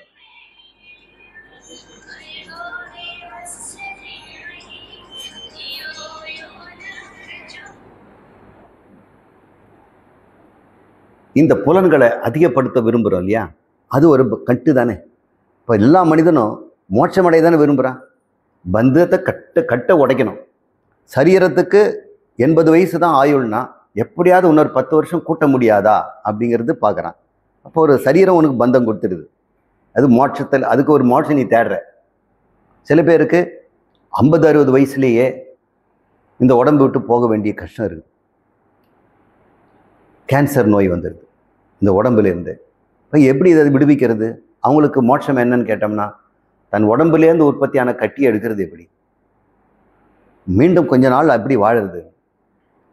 எப்படி பார்த்தாலும் நம்ம உடம்பு பந்தம்தான். உடம்பு இருக்கிற வரைக்கும் அது துன்பம் கொடுக்கத்தான் செய்யும், இன்பமும் தரும். பிராணன் இருக்கிற வரைக்கும் இன்பம் தரும், துன்பமும் தரும். மனசு அடுத்தது. மனசு பெரிய பந்தங்க. மனசை பற்றியெல்லாம் நம்ம ஹேமாலாம் சொல்லுவாங்க. அதெல்லாம் அக்கு வேற ஆணி வேற அவங்க சயின்டிஃபிக்காக பிரிப்பாங்க. மனசு ஒரு பெரிய பந்தம். இதில் என்ன பந்தம்னு கேட்டோம்னா, எந்நேரமும் இன்பம் தேடுறது தான் இந்த மனசு. சௌகரியம் தேடும். நாற்காலி சௌகரியமாக இருக்கணும், ட்ரெஸ்ஸு சௌகரியமாக இருக்கணும், வீடு சௌகரியமாக இருக்கணும், உறவுகளெல்லாம் சௌகரியமாக வச்சுக்கணும், சௌகரியமாக எனக்கு இருக்கணும். அப்படி சுகம் தேடுறது தான் இந்த மனதினுடைய வேட்டை. அன்றாடம் சுகம் தேடுவது இந்த மனதுக்கு. 10 பொருள் இருந்தால் கூட மனசு சுகமானது எதுன்னு தான் தேடும். 10 ட்ரெஸ் இருந்தால் கூட மனசு சுகமானதை ஒன்று தான் பொறுக்குது. மனம் ஒரு பந்தம். சுகம் கிடைக்கலனா அப்படியே வாடிடும் மனசு. சுகம் கொடுக்குற வரைக்கும் அந்த வாட்டத்துலேருந்து வெளியே வராது. உங்கள் குழந்தைங்க முகத்தை பார்த்தா தெரியும், அகத்தின் அழகு முகத்தில் தெரியும். இந்த அகங்கிறது மனசு தான். மனசில் இருக்கிற வாட்டை மூஞ்சில் தெரியும். இன்னும் ஒரு மாதிரி இருக்கிறிய, என்னடா வேணும் அப்படின்னு. அப்புறம் தான் உண்மையை சொல்லுவான். மனம் நமக்கு ஒரு பந்தமாக தான் இருக்கு. அறிவு அடுத்த நிலை. நம்ம உடம்புக்கு உள்ளே போகிறோம், வெளி உடம்பு, உள்ளே இருக்கிற சுவாசம்ன்ற சக்தி, அதுக்கப்புறம் மனம், மனதுக்கு பின்னாடி இருக்கிற சூட்சுமமான புத்தி, அறிவு. அறிவில் நிறைய பேருக்கு பந்தம் இருக்கு. எனக்கு இதெல்லாம் தெரியாதுங்கிறது ஒரு பெரிய பந்தமாக இருக்குது, துன்பம் தருது. அறிவு அதிகமாக இருந்தாலும் பெரிய பிரச்சனை. நம்ம சொல்கிறது யாரும் கேட்க மாட்டேங்கிறாங்க. நமக்கு பிரபலமே ஆக முடியல, நான் அறிவாளி, என்னை யாரும் கண்டுக்க மாட்டேங்கிறாங்க. அப்புறம் பெரிய மேடைகளெல்லாம் பேசுவாங்க, கைத்தட்ட மாட்டேங்கிறாங்க. அது ஒரு பந்தம். தன்னை விட அறிவாளி இன்னொருத்தன் பக்கத்தில் உட்காந்துட்டானா பயந்துருவாங்க. நான் பேச போகிறத இவன் பேசிட்டான்னா நான் எங்கிட்ட சரக்கே இல்லையே, நான் சொல்கிறத விட அதிகமான ஒரு உண்மையை சொல்லிட்டான்னா இவனுக்கு இல்லை மரியாதை வந்துடும். சாகித்ய அகாடமி அப்படின்ற உயர்ந்த ஒரு சாகித்யம்னா கலை இலக்கியம் இல்லை, வருஷம் ஒரு தடவை அவங்களுக்கு விருது தராங்க, 3 மொழிக்கும் தராங்க. ஒரு வருஷத்துக்கு தான் அவருக்கு, அடுத்த வருஷம் இன்னொருத்தர் வந்துடுவான். அந்த ஒரு வருஷம் வரைக்கும் தான் அவர் மீட்டிங்கில் கூப்பிடுவாங்க. சாகித்யம் பேச்சாளர் வந்திருக்கிறார், அவர் பேசுவார், அவருக்காக காத்திருப்பாங்க. அவர் ஒரு அரை மணி நேரம் வந்தால் கூட தரிசனம் கிடைச்சிதுன்னு ரொம்ப சந்தோஷப்படுவாங்க. அடுத்த வருஷம் பார்த்தா அதே மேடையில் வேற ஒருத்தர் உட்காந்துருப்பான், இவர் எதிரில் போய் உட்காரணும். அதனால் அவர் வரவே மாட்டார். அதோட ஒரு கலை இலக்கியத்தோட தொடர்பே போச்சு. பாவம், நான் பிறந்ததே கலைக்காகன்னு சொல்லுவார். ஆனால் இன்னொருத்தனுக்கு பரிசு போயிடுச்சுன்னு சொன்ன உடனே கலை மேலே ஒரு வெறுப்பு வருது, கலைஞர் மேலே வெறுப்பு வருது. எல்லாரும் பழி சொல்லுவார். அவன்லாம் பொய் சொல்கிறான், அவன்லாம் காப்பி அடித்து எழுதுகிறான், அவன் வந்து ஒரிஜினலே கிடையாது அப்படின்லாம் சொல்லுவான். இப்போ மனசில் நிம்மதி இல்லாமல் போகிறான். இப்போ அறிவுக்கும் நமக்கு ஒரு எல்லையை கொடுத்துருக்கிறாரு. எல்லாம் சரீர எல்லை, பிராண எல்லை, மன எல்லை, அறிவு எல்லை, அப்புறம் நமக்கு இருக்கிற ஆனந்த எல்லை. இந்த சுகத்தில் நமக்கு ஆனந்தம் இவ்வளோ தான் கிடைக்கும். மனிதனுக்கு எவ்வளோங்க ஆனந்தம் அனுபவிக்க முடியும்? ஒரு எறும்புக்கு எவ்வளோ ஆனந்தம் கிடைக்குமோ அந்த ஆனந்தம் உங்களுக்கு கிடைக்குமா? எறும்புக்கு ஒரு ஆனந்தம் இருக்குதுன்னு நீங்கள் அனுபவிக்க முடியுமா? பாம்புக்கு ஒரு ஆனந்தம் கிடைக்குது, அது சந்து முந்தெல்லாம் போகுது, உங்களால் போக முடியுமா? கற்பாம்பூச்சிக்கு ஒரு ஆனந்தம் இருக்குது, சாக்கடையிலெல்லாம் அது ஆனந்தமாக இருக்குது, உங்களால் இருக்க முடியுமா? எல்லா ஆனந்தத்தையும் எல்லாரும் அனுபவிக்க முடியாது. மனித ஆனந்தத்தை மட்டும் தான் அனுபவிக்க முடியும். கந்தர்வனுடைய ஆனந்தத்தை உங்களால் அனுபவிக்க முடியுமா? தேவ கந்தர்வம் கிடைக்குமா? ரிஷிகள் கிடைக்கிற ஆனந்தம் கிடைக்குமா? கிடைக்காது. ஒரு பெண்ணினுடைய ஆனந்தத்தை ஆண் அனுபவிக்க முடியுமா? ஆணுடைய ஆனந்தத்தை பெண் அனுபவிக்க முடியுமா? அப்போ ஆனந்தமய கோஷம் சொல்லக்கூடிய காரண சரீரத்திலும் கூட நமக்கு ஒரு பந்தம் இருக்கிறத பார்க்குறோம். இப்படி பந்தங்கள் 5 இடங்களிலேருந்து வருது. 6வது இடம் இருக்குது பார்த்தீங்களா? இதெல்லாம் பந்தம் தன் 5 சொன்ன பாருங்க. சரீரம், பிராணன், மனம், அறிவு, காரண சரீரம். இந்த 5மே நம்முடைய நான் என்ற பந்தம். இதுக்கப்புறம் எனதுன்ற பந்தம் இருக்குது. என் வீடு, என் மொழி, என் மக்கள், எனது ஜாதி, எனது மதம், என்னுடைய குருநாதர், என்னுடைய மொழி, இது மேலே ஒரு பந்தம். அந்த மொழிக்கு யாராவது கேடு விடிச்சிட்டோம்னு சொன்னால் நமக்கு பற்றி எரியுது. நம்ம சாமியை குறை சொல்லிட்டாங்க, அந்த சிலையை உடைச்சிட்டாங்க, செருப்பு மாலை போட்டாங்கன்னா தாங்க முடியல, தற்கொலை பண்ணிக்கிறாங்க. தன்னுடைய தலைவன் மீது ஒரு பற்று. அவன் இருக்கிறான். இவன் வந்து அவனுக்கு பாலும் தேனும் ஊற்றி அவனுக்கு அவனுடைய போஸ்டருக்கெல்லாம் பெயிண்ட் பூசுகிறான், அதுக்கு ஒரு மாலையை போடுறான், பால் ஊற்றுறான். அவன் கோடி கோடியாக சம்பாதிக்கிற ஒரு நடிகன். இவன் தினக்கூலி. அந்த கூலியை கொண்டு போய் அவனுக்கு பால் ஊற்றிட்டு வரான். அவனுக்கு ஏதாவது அவமானம் வந்துடுச்சுன்னு சொன்னால் இவனுக்கு தாங்க முடியல. இதெல்லாம் எனதுங்கிற பந்தம். இப்போ நான், எனது, இது 2மே பந்தம். எதையெல்லாம் நானுன்னு சொல்கிறீங்களோ உங்களுக்கு அது உங்களை எல்லைக்கு உட்படுத்துகிறது. எதையெல்லாம் எனதுன்னு சொல்கிறீங்களோ அது ஆனந்தமும் தரும், துன்பமும் தரும். இது தாங்க பந்தம். இப்போ மோட்சம்னா என்ன? சுருக்கமாக சொல்கிறேன். மோட்சம்னா என்ன? இந்த பந்தத்தை விடுவித்தல், பந்தத்தை அறுத்தல். அப்போ உடம்புலேருந்து பந்தம் போகணும்னா உடம்பு நமக்கு இருக்கக்கூடாதுன்னு தானே அர்த்தம். மனசுலேருந்து பந்தம் வருதுன்னா மனசு இருக்கக்கூடாதுன்னு அர்த்தம். அறிவிலேருந்து பந்தம் வருதுன்னா அறிவு இருக்கக்கூடாதுன்னு அர்த்தம். இது என்னடா அது பந்தம்னா எப்படி இருக்குது? மோட்சம் வந்து மோசமாக இருக்கு, அது பந்தமே பரவாயில்ல போடுறது. இப்போ எனதுங்கிறது வந்து மோட்சம் வரணும்னா எனது எதுவும் இருக்கக்கூடாது. இப்போ எனது எல்லாத்தையும் விட்டுட்டோம்னா அப்புறம் அது ஒரு மோட்சமா? பயமாக இருக்குது. ஸோ மோட்சங்கிறது என்ன நமக்கு தெரியல. எல்லாவற்றும் நான் எனது என்பதை விட்டு தான் மோட்சங்க. அது எப்படிங்க நான் எனதுங்கிறது விடுறது? இப்போ நானே இருக்க மாட்டேன், எனது இருக்காது, அது போயிட்ட பரவாயில்ல. நானே இருக்க மாட்டேன்னா மோட்சம் யாருக்கு? நானும் இருக்கணும், எனதும் இருக்கணும், மோட்சமும் வேணும். அது ஏதாவது சாதனை இருந்தால் சொல்லுங்க சார்.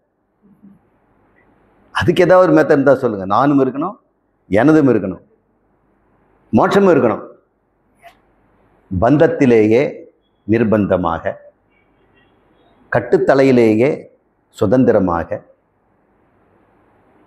இந்த உடலுக்குள்ளேயே உடல் இல்லாமல், மனதுக்குள்ளேயே மனதில்லாமல், அறிவுக்குள்ளேயே அறிவை தாண்டி ஒரு நிலை இருக்குதுங்க.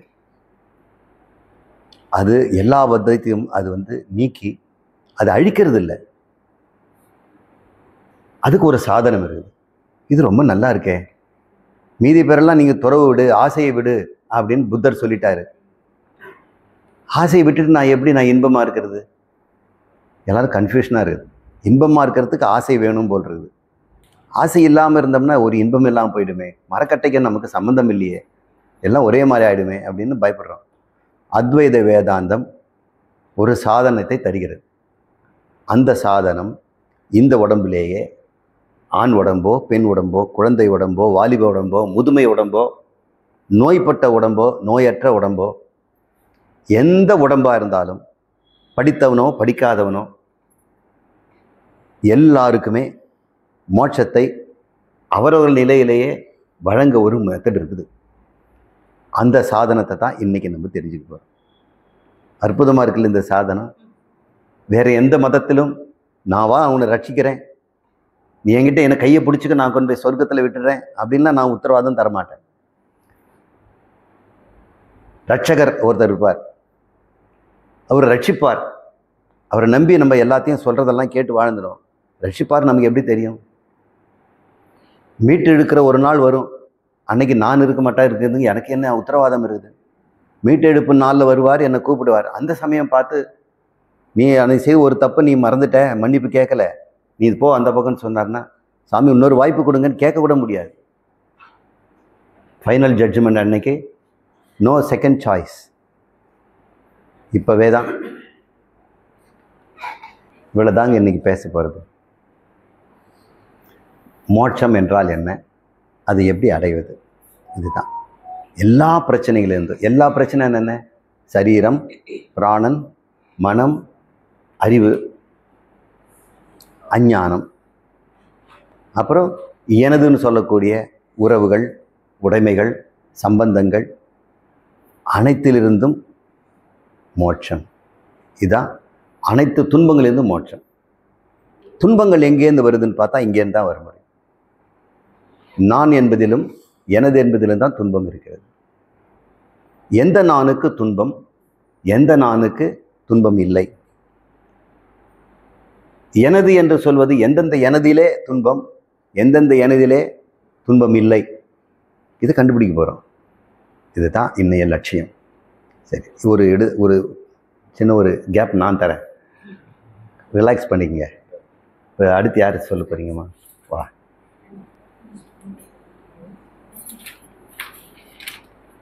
இவங்க தஞ்சாவூர் தான், ஸ்கூல் டீச்சராக இருக்காங்க. சுவாமியோட நீண்டகால் மாணவி.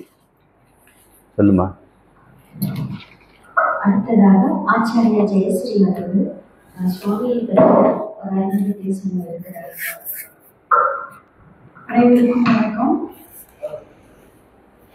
நம்ம குருஜி ஒருத்தர்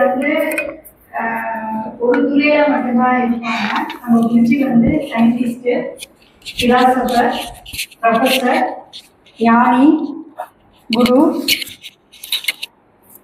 singer, writer, magazine editor, artist, இவ்வளோத்துக்கும் நம்ம குருஜி சொந்தக்காரர்.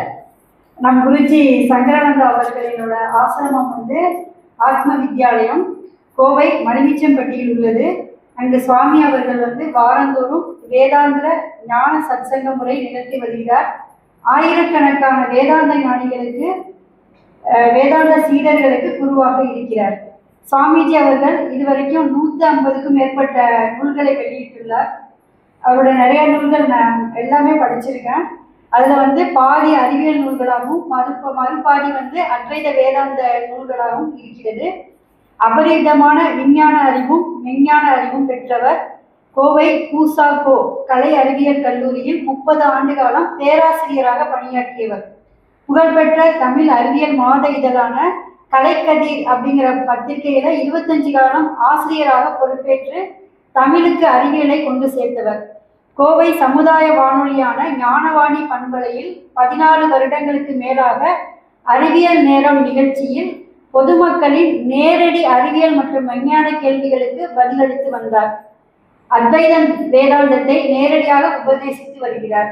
மேலும் தனது கடமையாக என்ன செய்கிறார் அப்படின்னா, ஸ்ரீ ஆதிசங்கரர் அருளிய அத்வைத வேதாந்த நூல்கள் அனைத்தையும் தமிழுக்கு வழங்கி வருகிறார். தச உபனிஷத்துக்கள், ஸ்ரீமத் பகவத்கீதை, பிரம்மசூத்திரம், பிரகரண நூல்கள் இதெல்லாம் முழுமையா தமிழ் விளக்கத்துடன் எழுதி வருகிறார். பிரம்ம ஞானத்தை தமிழ் வழியில நமக்கு முதல்ல நம்ம குருஜி தான் கொடுத்துக்கிட்டு இருக்காங்க. பிரம்ம ஞானம் இது எழுத்து வடிவமாகவும் அதிகாரிகளுக்கு எழுத்து வடிவமாகவும் சப்த வடிவமாகவும் உபதேசித்து வருகிறார். வீடு பேரு பாக்கியத்தை தந்தள்ளி தந்தருளும் பிரம்மஞானி சங்கரானந்த அவர்களுக்கு நம் அனைவரின் சார்பாகவும் நன்றியை தெரிவித்துக் கொள்கிறேன்.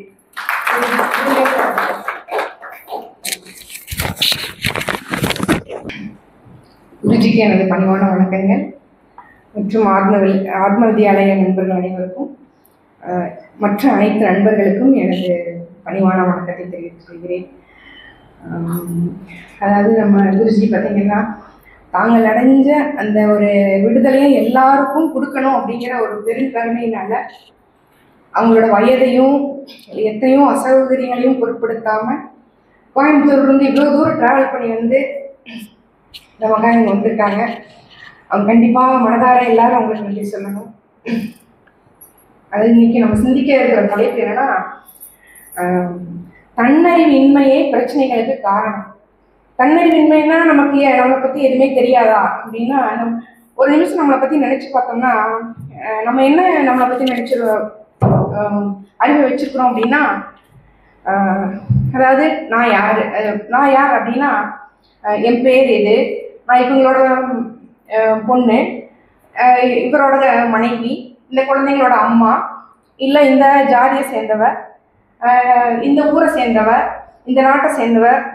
அப்புறம் அதை தாண்டி நான் வந்து ஒல்லியான தேகத்தில் இருக்கிறேன், என்னோட உருவம் ஒல்லியாக இருக்குது, இல்லை குண்டாக இருக்குது, இல்லை கருப்பாக இருக்கேன், சவுப்பாக இருக்கிறேன். இந்த மாதிரி ஒரு இமேஜினேஷன், அது இமேஜினேஷன் சரியா நம்மளை பற்றி நினச்சி நம்ம உடலை பேஸ் பண்ணி நம்ம வச்சுருப்போம். அடுத்து பார்த்தீங்கன்னா நான் வந்து ஒரு பய உணர்வு உள்ளவ, இல்லை கோபக்காரி அப்படின்னு இந்த மனதில் இருக்கிறதெல்லாம் நாமன்னு நினச்சிட்டு இருப்போம். அதை தாண்டி பார்த்தீங்கன்னா இப்போ சாமிஜி சொன்ன மாதிரி அறிவு, நான் வந்து இவ்வளோ படிச்சிருக்கேன், நான் இந்த வேலையில் இருக்கிறேன், இந்த மாதிரி நம்ம அறிவில் என்னென்ன சேர்த்துக்கிட்டோமோ அதையும் நம்மன்னு நினச்சிக்கிறோம். இதை தாண்டி வந்து இதை தான் நம்மன்னு நினச்சிக்கிட்டு இருக்கிறோம். சரி, இது எப்படி நம்ம பிரச்சனைகளுக்கு காரணமாக அமையுது அப்படின்னா, இப்போ பாருங்க, இப்போ நான் வந்து இந்த குழந்தையோட அம்மா அப்படின்னு நான் அதை நினச்சேன்னா இந்த குழந்தைக்கு முழு பொறுப்பு நான் தான். அவள் எக்ஸாமில் மார்க் கம்மியாக வாங்கினா அது நான் தான் பொறுப்பு. இல்லை ரொம்ப மார்க் வாங்கி ஃபஸ்ட் ரேங்க் வாங்கிட்டான்னா இதை மெயின்டைன் பண்ணிகிட்டே இருக்கணும். அது செகண்ட் ரேங்க் போயிடக்கூடாது. செகண்ட் ரேங்க் போயிட்டா உடனே நமக்கு ஒரு டென்ஷன் வந்துடும். இந்த மாதிரி அவனுக்கு அடுத்து என்ன கோச்சிங் கிளாஸ் சேர்க்கலாமா, இல்லை டாப் மோஸ்ட் வரணும்னா என்ன பண்ணணும், எல்லாம் இதை தாண்டி நம்ம மனசு வந்து என்ன அந்த ஒரு கவலையிலே இருக்கும். அந்த பிரச்சனையிலேயே மைண்டுக்கு போயிட்டே இருக்கும். இதை தாண்டி இதே மாதிரி தான் இதில் இருக்கு. நம்ம இப்போ என்ன நான் ஒல்லியாக இருக்கிறேன் அப்படின்னா இன்னும் கொஞ்சம் பூசின மாதிரி இருந்தால் நல்லா இருக்குமே, இன்னும் 2 கிலோ ஏற்றுறக்கு என்ன பண்ணணும், இன்னும் கொஞ்சம் நல்லா சாப்பிடணும், அது வெயிட்டு கூடலையே நம்ம கஷ்டமாக இருக்கும். இல்லை கொஞ்சம் வெயிட்டாக வந்துன்னு வச்சுக்கோங்களேன், சரி ஒரு 5 கிலோ குறைச்சிடணும், அதுக்கு என்ன பாடு, டெய்லி வாக்கிங் போகிறது, எக்ஸசைஸ் பண்ணுறது, அது 1 கிலோ கூட குறையாது. உடனே அதை சார்ந்து இந்த உடம்பை நம்ம நினச்சிக்கிட்டு எவ்வளோ பிரச்சனைகள் எப்படி மனதில் வந்து அது ஒரு நம்மளை துன்பத்தை கொடுத்துக்கிட்டே இருக்கும். அதே மாதிரி இப்போ நான் இந்த வேலையில் இருக்கிறேன் அப்படின்னா ஒன்று வந்து சுப்பீரியாரிட்டி காம்ப்ளெக்ஸ் வந்துடும், இல்லைன்னா இன்ஃபீரியாரிட்டி காம்ப்ளெக்ஸ் வந்துடும். அது நான் படித்தது, இப்போ நான் தமிழ் படிச்சிருக்கிறேன்னா ஒரு இங்கிலீஷ் படித்தவங்களை பார்த்தோன்னே என்ன ஆகிடும், நம்ம இங்கிலீஷில் பேச தெரியலையே, ஒரு ஸ்டேஜில் போய் என்னால் பேச முடியலையே, ஃப்ளூயண்ட்டாக இங்கிலீஷ் பேச தெரியலையே அப்படின்ட்டு. இல்லை இப்போ ஒரு டாக்டராக இருந்தாங்கன்னா அதாவது ஒரு துறை 2 துறையில தான் வந்து நம்ம வாழ்நாளில் ஒரு ரொம்ப இதுவாக என்ன சொல்கிறது அதில் கை தேர்ந்தவங்களாக இருக்க முடியும். அடுத்த துறையில் அவங்கள பார்த்தோன்னே ஒரு பயம் வந்துடும். இந்த மாதிரி நம்ம துன்பங்கள் எல்லாமே என்னென்னா நம்ம உடல் சார்ந்து, மனம் சார்ந்து, அறிவு சார்ந்து இருக்கிறதுலையே தான் நம்ம துன்பம் இருந்துகிட்டே இருக்கீங்களா. இப்போது சரி, இதுக்கு வந்து அப்போ இதை வந்து நம்ம பொய்யான ஒரு அறிவு வச்சுருக்கிறோம் நம்ம அப்படின்னு சொல்லிட்டு இதை தாண்டி ஒரு நான் யார் அப்படிங்கிறதுல ஒரு இதை வந்து நமக்கு தெரியாமே இருக்கிறோம். அதாவது எப்படி அந்த அந்த உண்மையான அறிவு தெரிஞ்சால் எப்படி எனக்கு வந்து பிரச்சனைகள் வந்து தீர்வா அமையும் அப்படின்னா, இப்போ ஒரு ஸ்டேஜில் ஒரு நாடக மேடையில் எத்தனையோ வேஷம் போட்டுட்டு நடிக்கிறாங்க. அதில் நடிக்கிறவங்க எத்தனையோ வேடங்கள் ராஜாவா வேஷம் போடுறாங்க. அதில் பார்த்தீங்கன்னா ஒரு மகனை இழந்துட்டு அவன் துன்பத்தில் கத்துறான், கதறான், எல்லாம் பண்ணுறான். இல்லை ஒரு நாட்டுக்கு ராஜா ஆயிடுறான், இன்னும் சந்தோஷத்தில் துள்ளி குதிக்கிறான். நான் ஆள் மனசில் எப்படி இருக்கும், இது அவன் நிரந்தரமாக அந்த மகன் இறந்துட்டான் துக்கம் அவன் மனசில் பாதிக்குமா?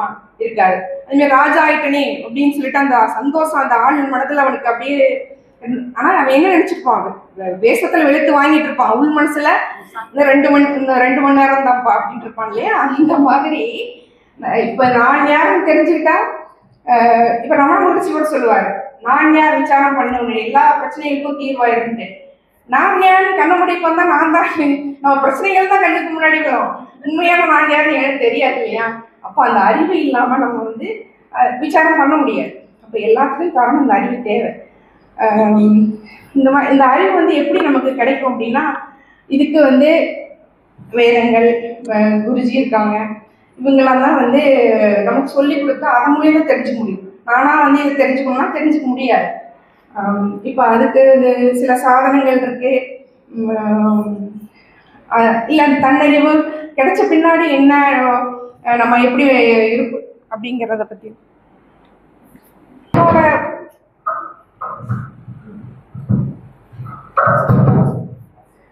இப்போ வந்து நான் என்னோட லைஃப்ல எப்படி நான் குருஜி என்னோட லைஃப்ல வந்தாங்க அப்படிங்கிறத பத்தி ஒரு சின்ன ஷேர் பண்ணிக்கணும்னு நினைக்கிறேன். அதாவது என்னோட இவ்வளவு தூரம் நான் இப்போ குருஜியோட ட்ராவல் பண்றேன் அப்படின்னா அதுக்கு முதல் காரணம் வந்து என்னோட ஃப்ரெண்டு கேமா அவங்க தான். ஃபர்ஸ்ட் அவங்க வந்து ஒரு வீடியோ வந்து அனுப்பிச்சிருந்தாங்க. ஒரு 5 இயர்ஸ்க்கு முன்னாடி யூடியூப்ல ஒரு வீடியோ அனுப்பிச்சிருந்தாங்க. இதுக்கு முன்னாடி ஒரு சின்ன சின்ன தேடல் வந்து, தீவிரமான தேடல்லாம் எனக்கு கிடையாது, ஒரு சின்ன சின்ன தேடல் இருந்தது. அப்போ நாங்கள் சரி இந்த யோகா கிளாஸ் போகிறது, அந்த யோகா கிளாஸ் போகிறது, இப்படி மாறி மாறி ஏதாவது பண்ணிக்கிட்டே போகிற பேர் இதை பற்றி டிஸ்கஸ் பண்ணிகிட்டே இருப்போம்.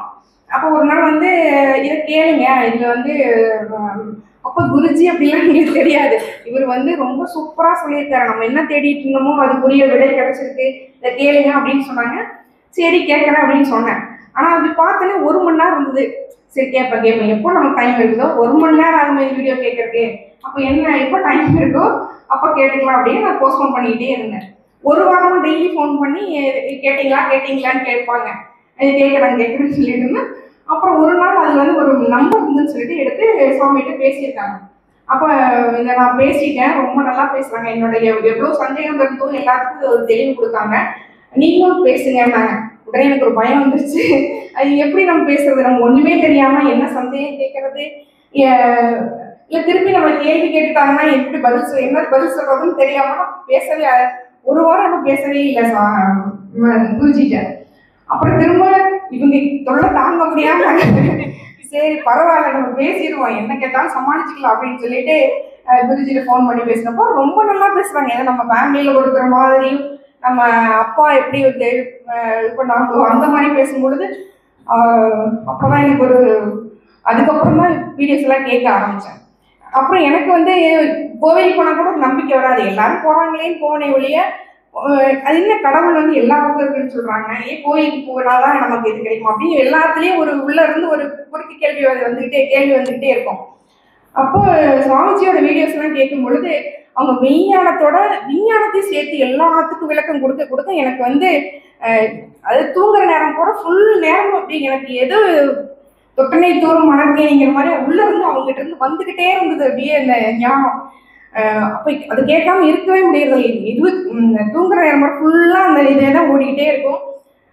இப்போ இந்த டிஜிட்டல் யுகத்தில் வந்து இன்னொரு நமக்கு ஒரு அட்வான்டேஜ் என்னன்னா, ஒரு விட்டுட்டோம்னா திரும்ப ரிவைண்ட் பண்ணி பார்க்கலாம்.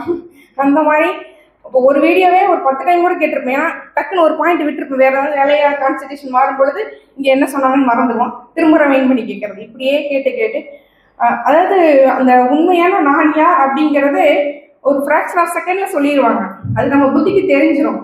ஆனால் இந்த மனசு இருக்குது, அது வந்து சாமி தான் சொல்லுவாங்க மலை மாதிரி அப்படின்ட்டு. அறிவுங்கிறது இப்போ உங்களுக்கு கொடுத்துருக்க அறிவு வந்து ஒரு கடுகு மாதிரி தான் இருக்கும், ஆனால் அந்த உணர்வுங்கிறது மலை மாதிரி இருக்கும். அந்த புத்தியில போய் இந்த ஞானம் ஸ்ட்ராங் ஆக ஆக ஆக என்னன்னா அது வந்து உணர்வு வந்து கடுகு மாதிரி ஆயிரும், புத்தி வந்து உங்களுக்கு மலை மாதிரி ஆயிரும் அப்படின்னு சொன்னாங்க. இது உண்மையா நான் வந்து இவ்வளவும் இப்போ எனக்கு உணர்வுல வேலை சேர்க்க 5 வருஷம் ஆயிருக்கு. அதாவது எல்லாமே புரியும், ஆனா எனக்கு எப்படி அந்த மோட்சனாவே முதல்ல எனக்கு என்னன்னு தெரியாது. மோட்சம்னு நினைச்சுப்பேன், சரி எல்லாம் இறந்த பின்னாடி போறாங்களா அதுதான் மோட்சம் போல் இருக்குது அப்படின்னு நினைச்சிருப்பேன். அப்புறம் சுவாமிஜியோட வீடியோ மோட்சம்னா விடுதலைனாலும் வாழும் பொழுதே இன்ப துன்பத்திலிருந்து விடுதலையா இப்படி ஒரு இது அப்படின்னுட்டு அப்புறம் ஃபுல்லாக நம்ம அந்த அறிவில் போயிடுச்சு. ஆனால் உணர்வுல வர்றதுக்கு இவ்வளோ நாள் ஆயிடுச்சு. இப்போ உங்களுக்கு பிரச்சனையெல்லாம் தீர்ந்துருச்சா, உங்களுக்கு பணம் வருதா, இப்போ இதெல்லாம் கேட்கும் பொழுது உங்களுக்கு பணம் காசு பிரச்சனையெல்லாம் தீர்ந்துருச்சா, எல்லா பிரச்சனையும் தெரிஞ்சுன்னா அந்த நம்ம பிராரப்தத்தில் எடுத்துட்டு வந்து எதுவுமே மாறாது, அப்படியே தான் இருக்கும். எப்படி அந்த ஸ்டேஜில் நடிக்கிறவங்க நடிச்சிட்டு இருக்கும்போது உள்ள வந்து எப்படி நினைப்பாங்க, நான் வந்து இது சும்மா 2 மணி நேரம் வேஸ்ட் தானே அப்படின்னு நினைப்பாங்களோ, அந்த மாதிரி பிரச்சனைகள் எல்லாமே வந்து அது பாட்டுக்கு அது பிரச்சனையோ அதாவது சந்தோஷமோ துக்கமோ வந்துட்டே தான் இருக்கும். அது ஆண் மனதில் நம்மளை வந்து பாதிக்கவே பாதிக்காது. அதாவது எப்படி தாமரை இலையில தண்ணி ஒட்டாத இருக்கிற மாதிரி நம்மளை எதுவுமே இது பாதிக்காது. இதுதான் என்னோட அனுபவங்கள். குருஜிக்கு குணமாக இருந்துச்சு. தேங்க்யூ.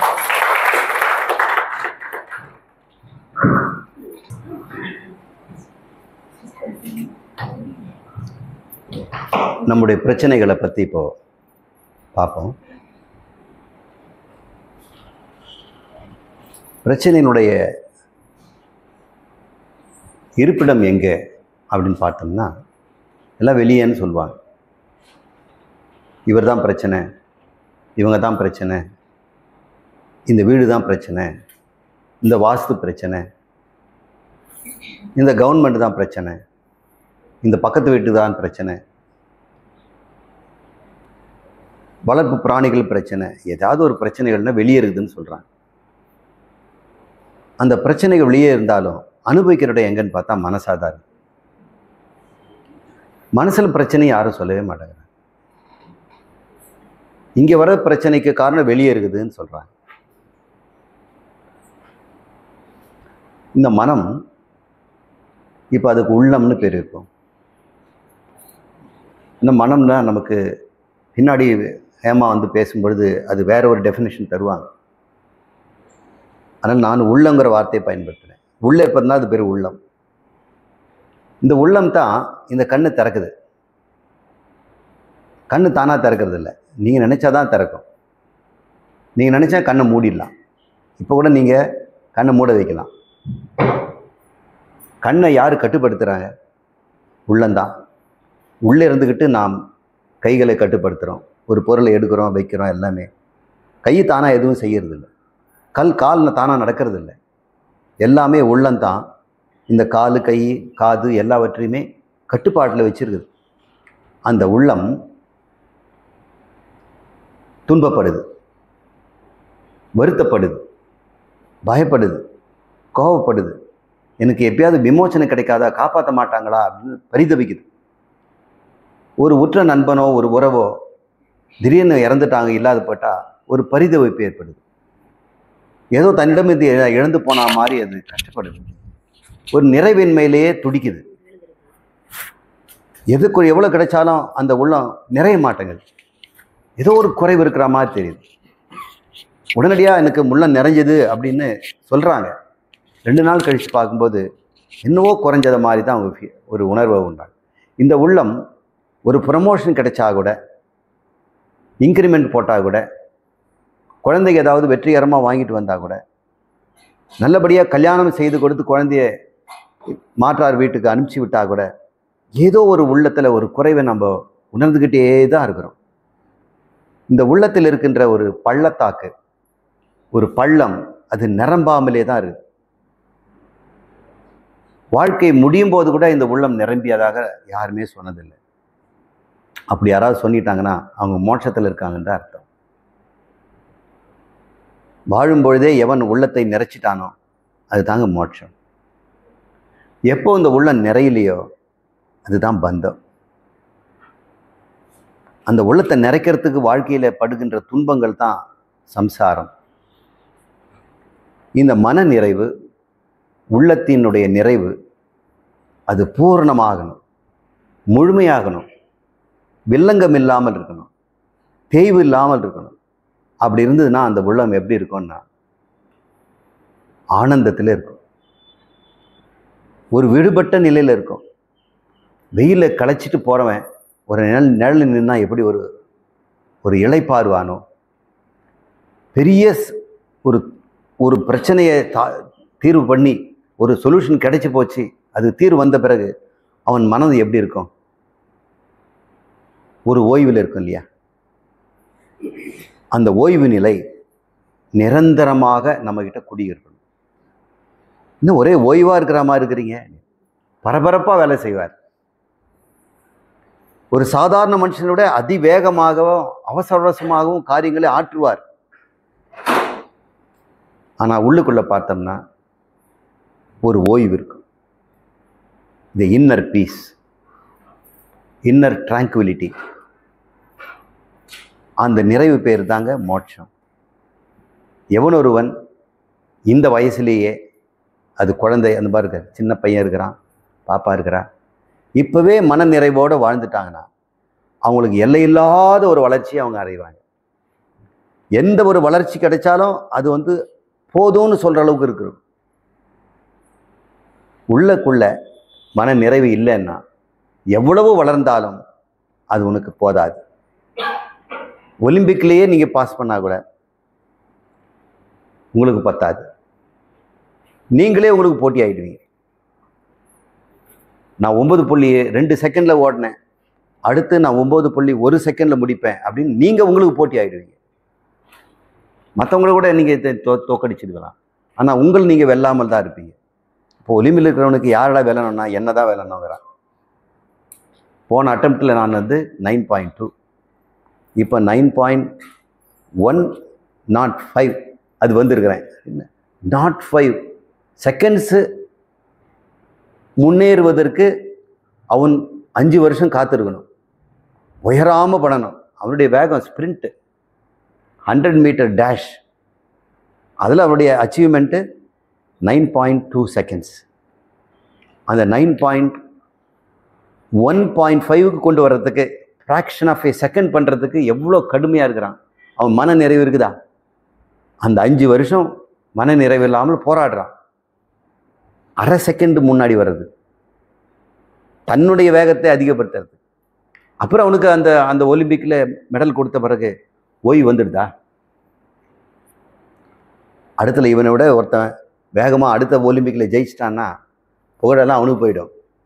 உலகத்திலேயே மிக வேகமான ஓட்டக்காரர் இவர்தான் அப்படின்னு இன்னொருத்தனை சொல்லிவிடுவாங்க. அப்புறம் மோட்சம் போயிடும், மன திருப்தி போயிடும்.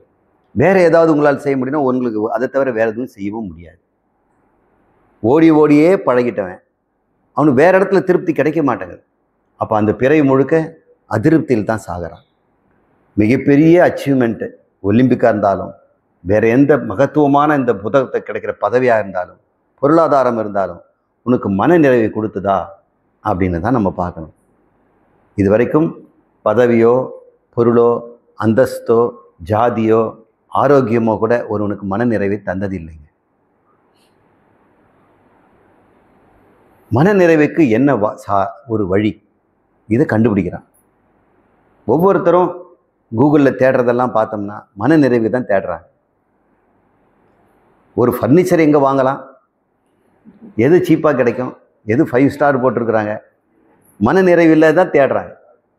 இந்த உலகத்தில் தேடல் எல்லாமே மன நிறைவை நோக்கி தான். இப்போ மன நிறைவு வந்துட்டா என்ன ஆகும்?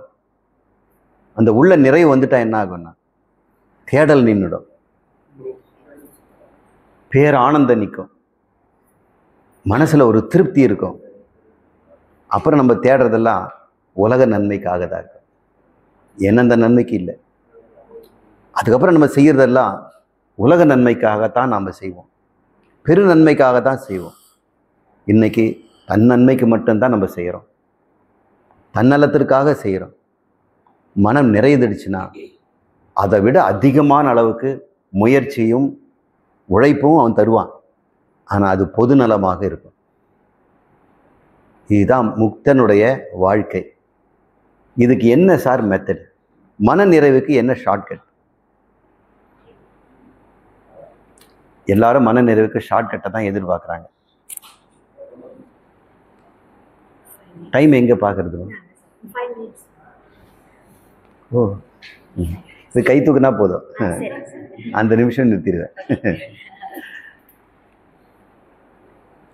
இப்போ மன நிறைவின்மைக்கு என்ன காரணம் அப்படின்னு பார்ப்போம் 5 நிமிஷத்தில். உங்களுடைய உள்ளம் எங்கே போகுதுன்னு பாருங்க. அந்த இடம்தான் மன நிறைவு இல்லைன்னு அர்த்தம். அடிக்கடி மனசில் எதை நோக்கி போகுது, மனசில் எந்த எண்ணம் அடிக்கடி வருது, அதுதான் உங்கள் மனநிறைவை பாதிக்கிற ஒரு பொருளாக இருக்கும். இதை நீங்கள் கவனிங்க. இங்கே இன்னைக்கு நேற்று என் மனசு அடிக்கடி எதை நினச்சிது, முந்தா நேற்று அடிக்கடி எதை நினச்சிது, இன்னைக்கு காலையிலேருந்து எதை நினச்சிக்கிட்டு இருக்குது. இப்போ மனம் எதையோ அடிக்கடி நினைக்குதுன்னு வைங்க, அங்கே பிரச்சனை இருக்குதுன்னு அர்த்தம். அது இன்பம் அங்கே தோன்றும் இடமாக இருக்கிறது. அந்த இன்பத்தை அடைவதற்கு அந்த மனம் அங்கே போய் வருது. எப்படி வந்து தேனுக்கிட்டே போகுதோ, பலாக்கிட்டே போகுதோ, இந்த மனமும் அடிக்கடி எங்கே போகுதுன்னு பார்க்கணும். சரி, மனம் அடிக்கடி எதை நோக்கி போகுது ஆராய்ச்சி பண்ணி பார்த்தோம்னா, ஒரு உணர்வையிலிருந்து தான் அந்த மன எண்ணங்கள் தோன்றுது. அடிக்கடி ஒரு எண்ணம் வருதுன்னா அது ஏதோ ஒரு உணர்விலேருந்து தான் வரும். உணர்வு தான் எண்ணங்களை உண்டு பண்ணும். பய உணர்வு வந்துருச்சுன்னு வைங்களேன் ஒருத்தனுக்கு, அவனுடைய எண்ணங்கள் எல்லாம் எங்கே போகும், பயத்தை நீக்கிறதுக்கு தான் போகும். இன்கம் டேக்ஸ் ரைடு வருமோ அப்படின்னு பயம் வந்துருச்சு.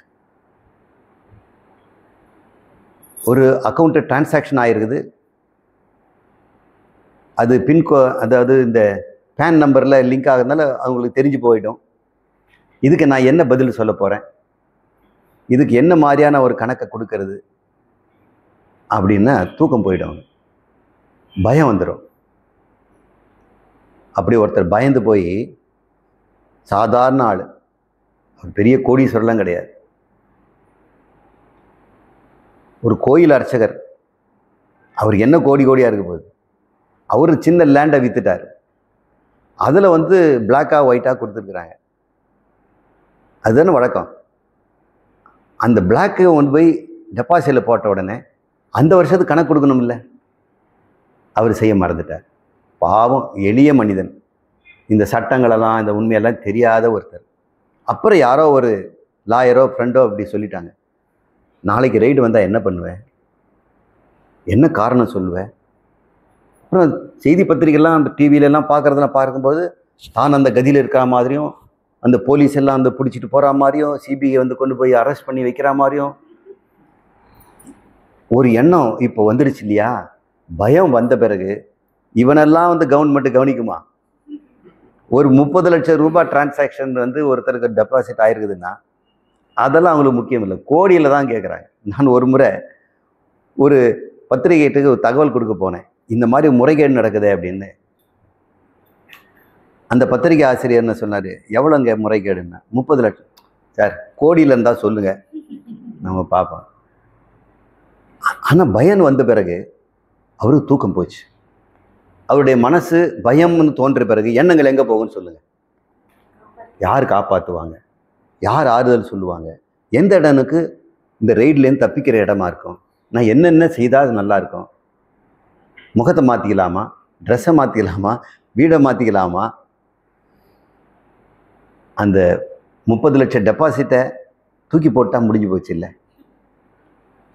அதுதானே சொல்யூஷன். பிரச்சனை காரணம் அதுதானே. அந்த 30 லட்சம் ரூபாய் வருமானத்தை வரி கட்டிட்டா முடிஞ்சு போச்சு.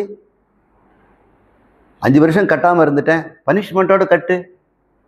சொல்யூஷன் பக்கத்திலே இருக்குது. ஆனால் பயம் வந்துடுதுன்னா அந்த தீர்வு மட்டும் கண்ணுக்கு தெரிய மாட்டேங்குது, மீது எல்லா தீர்வுக்கும் வழி தேடுது.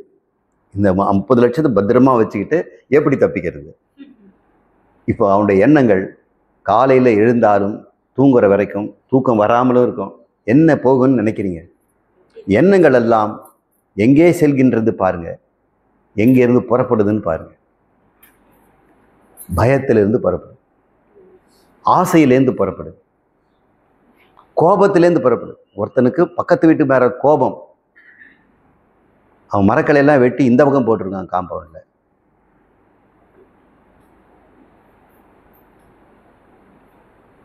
அது மரக்கலையை தூக்கி போடுறது பிரச்சனை இல்லை. பாருங்க, நான் தூக்கி போட்டுறேன் எனக்கு, ஆனால் அவன் செய்தது நியாயமா, அதை மட்டும் நீங்கள் யோசனை பண்ணி பாருங்க. என்னன்னு நினச்சிட்டான், என்ன என்னுடைய அதிகாரத்தின்னா என்ன, பதவி என்ன, நான் எங்கே இருக்கிறேன் சார், அவனுக்கு அதெல்லாம் தெரியாது சார், நீங்கள் விடுங்க அப்படின்னு சொல்லக்கூடாது சார். இந்த அகங்காரம் தன்னை அவமதிப்பு தாங்க முடியாமல் குமுறிக்கிட்டு இருக்குது. இவன் பெரிய அதிகாரி, ஒரு பணக்காரன், அல்ப விஷயத்துக்கு மனம் பரிதவிக்குது. நிம்மதி இல்லாமல் கஷ்டப்படுறான். அந்த பக்கத்தில் ஒரு அப்பார்ட்மெண்ட்டில் எந்நேரமும் மியூசிக் போட்டு கேட்டுட்டு இருக்கிறாங்க. படிக்கவே முடியல, சாமி கும்பிட முடியல, தூங்க முடியல. இதெல்லாம் மனுஷ ஜென்மங்களா அப்படின்னு கோபம் வந்துடுது. இந்த கோபம் வந்த உடனே எண்ணங்கள் எல்லாம் அங்கே தான் போகுது. உங்களுக்கு ஒரு பிரயோஜனம் இல்லை. நீங்கள் படித்த படிப்போ, உங்கள் குடும்பமோ, உங்கள் வாழ்க்கையோ, உங்கள் சாப்பாடு கூட இனிக்காது. நல்ல சமையல் பண்ணி கொண்டாந்து கொடுத்தா கூட இந்த கோபம் எண்ணங்கள் வந்து இதில் போகாது. முதல்ல நம்ம மனசுலேருந்து தான் விடுதலை வேணும். உள்ளத்திலிருந்து தான் விடுதலை வேணும். உள்ளத்திலிருந்த உணர்வுகளிலிருந்து விடுதலை வேணும். எண்ணங்கள் எல்லாம் நம்மளை வந்து பாதித்து ஒரு நிறைவின்மையை கொடுப்பதற்கு காரணமே உணர்வுகள். உணர்வுகள் எண்ணங்களை உற்பத்தி பண்ணிக்கிட்டே இருக்குது. அதுக்கு உற்பத்தி பண்ணுறதுக்கு ஒரு பஞ்சமே இல்லைங்க. பயம் வந்துடுச்சுன்னா அவன் அதை நிவாரணம் பண்ணுறதுக்கு அவன் யோசிக்கிறான் பாருங்க, திட்டம் போடுறான் பாருங்க, அவன் மைண்டுக்குள்ளே உள்ள பாருங்க, ஒரு பெரிய சினிமாவே ஓடிட்டு. கோபம் வந்த உணர்வு, இந்த எண்ணங்கள் எல்லாம் அந்த கோபத்தினுடைய மேலே தாக்குறதுக்கு, அழிப்பதற்கும் அவன் போடுற திட்டங்கள் எல்லாம் சொல்ல முடியாது. உள்ளத்திலே நாம் எழுகின்ற எண்ணங்கள் தான் உண்மையிலேயே பாவ புண்ணியங்கள். நம்ம செய்யறத காட்டிலும் உள்ளத்தில் நினைப்பது தான் மகா பாவம்னு சொல்றாங்க. நான் ஒண்ணுமே செய்யலை சார், பேசவும் இல்லை, ஒன்றும் செய்யலை, மனசில் நினைச்சிட்டல்ல. மனதோடு கோபம் நினைத்தாலும் பாவம், மெய்யான அன்பே தெய்வீகமாகும் அப்படின்னு கண்ணதாசன் பாடுறார். மனதோடு கோபம் நினைத்தாலும் பாவம். கோபம் மனசுல மட்டும் இருந்தாலும் பாவம் தானா? நான் ஒரு பாவமும் செய்யலைங்கன்ட்டு போய் சொர்க்க உலகத்தில் வந்து யம தர்மன் கேட்டேன்னா, மனசுல கோபம் வச்சிருந்தல்ல, மனசுல கோபம் வச்சா தப்பா? மனசுல கோபம் இருந்தாதாண்டா அது வெளியே வரும். மனசுல தான் கோபம் வந்து அங்கே தான் பாவம் உற்பத்தி ஆகிற இடம். உணர்வுகளை தான் பாவம் உற்பத்தி ஆகுது. உணர்வு ரீதியாக செயல்பட்டவள் யாரோ அவங்க தானே சிறைச்சாலையில் துன்பம் அனுபவிக்கிறாங்க. சிறையில் இருக்கிற அத்தனை கைதிகளும் நீங்கள் பாருங்க, அறிவுபூர்வமாக உள்ளே போனவங்களா? நான் சட்டம் படிச்சதுனால உள்ள வந்துட்டேன், நான் மெடிசின் படிச்சதுனால உள்ள வந்துட்டேன், நான் இலக்கியம் எழுதினால உள்ள வந்தேன்னு சொல்கிறாங்களா? கோபத்தினால வந்தேன், பயத்தினால வந்தேன், காமத்தினால வந்தேன், பொறாமையினால வந்தேன்னு தானே சொல்கிறான். அப்போ ஒரு பொறாமைங்கிற ஒரு எண்ணம் உணர்வு வந்துடுதுன்னா எத்தனை எண்ணங்கள் வரும்? பயம்னு ஒரு உணர்வு வந்தால் எத்தனை எண்ணங்கள் வரும்? இதை காமம்னு ஒன்று வந்து ஆசை அடையணும்னு வந்ததுன்னா எவ்வளோ திட்டங்கள் போடும் மனசில். இந்த எண்ணங்கள் எல்லாம் அடக்கவே முடியல சுவாமி. நான் தியானம் பண்ணால் எண்ணங்கள் எங்கெங்கேயோ போகுதுங்கிறாங்க. எங்கே போகுது? எங்கே போகும்? ஒன்று பலாப்பழத்துக்கு போகும், இன்னும் மலத்துக்கு போகும். பலாப்பழத்துக்கு போனால் பரவாயில்ல. அப்போது எந்த உணர்வு இருந்தால் இந்த மனம் வெளி சென்றாலும் அது நல்லபடி சுத்தமாக வருமோ அந்த உணர்வு எது? எந்த உணர்வு எழுந்தால் இந்த மனம்ங்கிற மலத்தில் போய் விழுந்து அசிங்கமாகுமோ அந்த உணர்வு எது? அது நம்ம கண்டுபிடிக்கணும். அப்போ உள்ள உணர்வு இல்லாமல் இருக்க முடியாது. எந்த உணர்வுகளை ரெண்டு வகை பண்ணிடும். நல்ல உணர்வுகள், தீய உணர்வுகள், தர்ம உணர்வுகள், அதர்ம உணர்வுகள். அதை சாஸ்திரம் ரெண்டு பேர் என்னமா சொல்லுங்க? ஸ்ரேயஸ் பிரேயஸ். உணர்வுகளை ரெண்டா பிரிப்போம். ஒன்று தெய்வீ சம்பத்து, இன்னொன்று ஆசுரி சம்பத்து. அசுர எண்ணங்கள், அசுர உணர்வுகள், தெய்வீக உணர்வுகள் அப்படின்னு ரெண்டு உணர்வு இங்கே தான் இருக்குது. எந்த உணர்வு உன்னுடைய நிம்மதியை கொடுக்கும், எந்த உணர்வு நிம்மதியை கெடுக்கும் அப்படின்னு பாருங்கள். அந்த உணர்வை பற்றி ஆராய்ச்சி பண்ணுவோம். தெய்வீ சம்பத்து அது வந்து சாந்த விருத்தி அப்படின்னு சொல்கிறாங்க. சாந்த நிலை, இந்த மனம் இருக்கின்ற ஒரு சாந்த நிலை, அது ஒரு உணர்வு தான். அந்த உணர்வில் என்ன எண்ணம் வரும்? கொஞ்சம் யோசனை பண்ணி பாருங்கள். உங்ககிட்ட ஒரு சாந்த உணர்வு கொடுத்துருக்குறேன், அப்போ என்ன உணர்வு, என்ன எண்ணங்கள் வரும்? அவ்வளோ. அந்த எங்கே ஒன்றா போனாலும் அது மகரந்தத்தை தேடி போகும், தேனை தேடி போகும். அன்பையும் ஆதரவையும் பரிவையும் அன்பையும் கருணையையும் அதைத்தானே உண்டு எண்ணங்கள் வரும். இங்கே உள்ளே சாந்தம் இருந்துருச்சுன்னா அங்கே இருக்கின்ற எண்ணெல்லாம் பரிவு இருக்கும். நம்மளால் என்ன செய்ய முடியும்?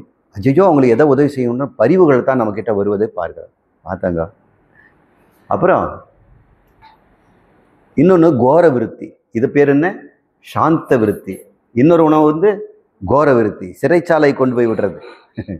அதெல்லாம் தீய உணர்வுகள். திருவள்ளுவர்லாம் அதை பற்றி நிறைய சொல்றார். இந்த உணர்வுகளை இப்போ இதுவரைக்கும் நிறுத்தி வைப்போம். சிறிய இடைவெளிக்கு அப்புறம் இந்த உணர்வு ஆராய்ச்சி பண்ணி எண்ணங்கள் எப்படி வசப்படுத்துறது நம்ம பார்ப்போம். சரி, டீ பிரேக் எடுத்துக்கலாம்.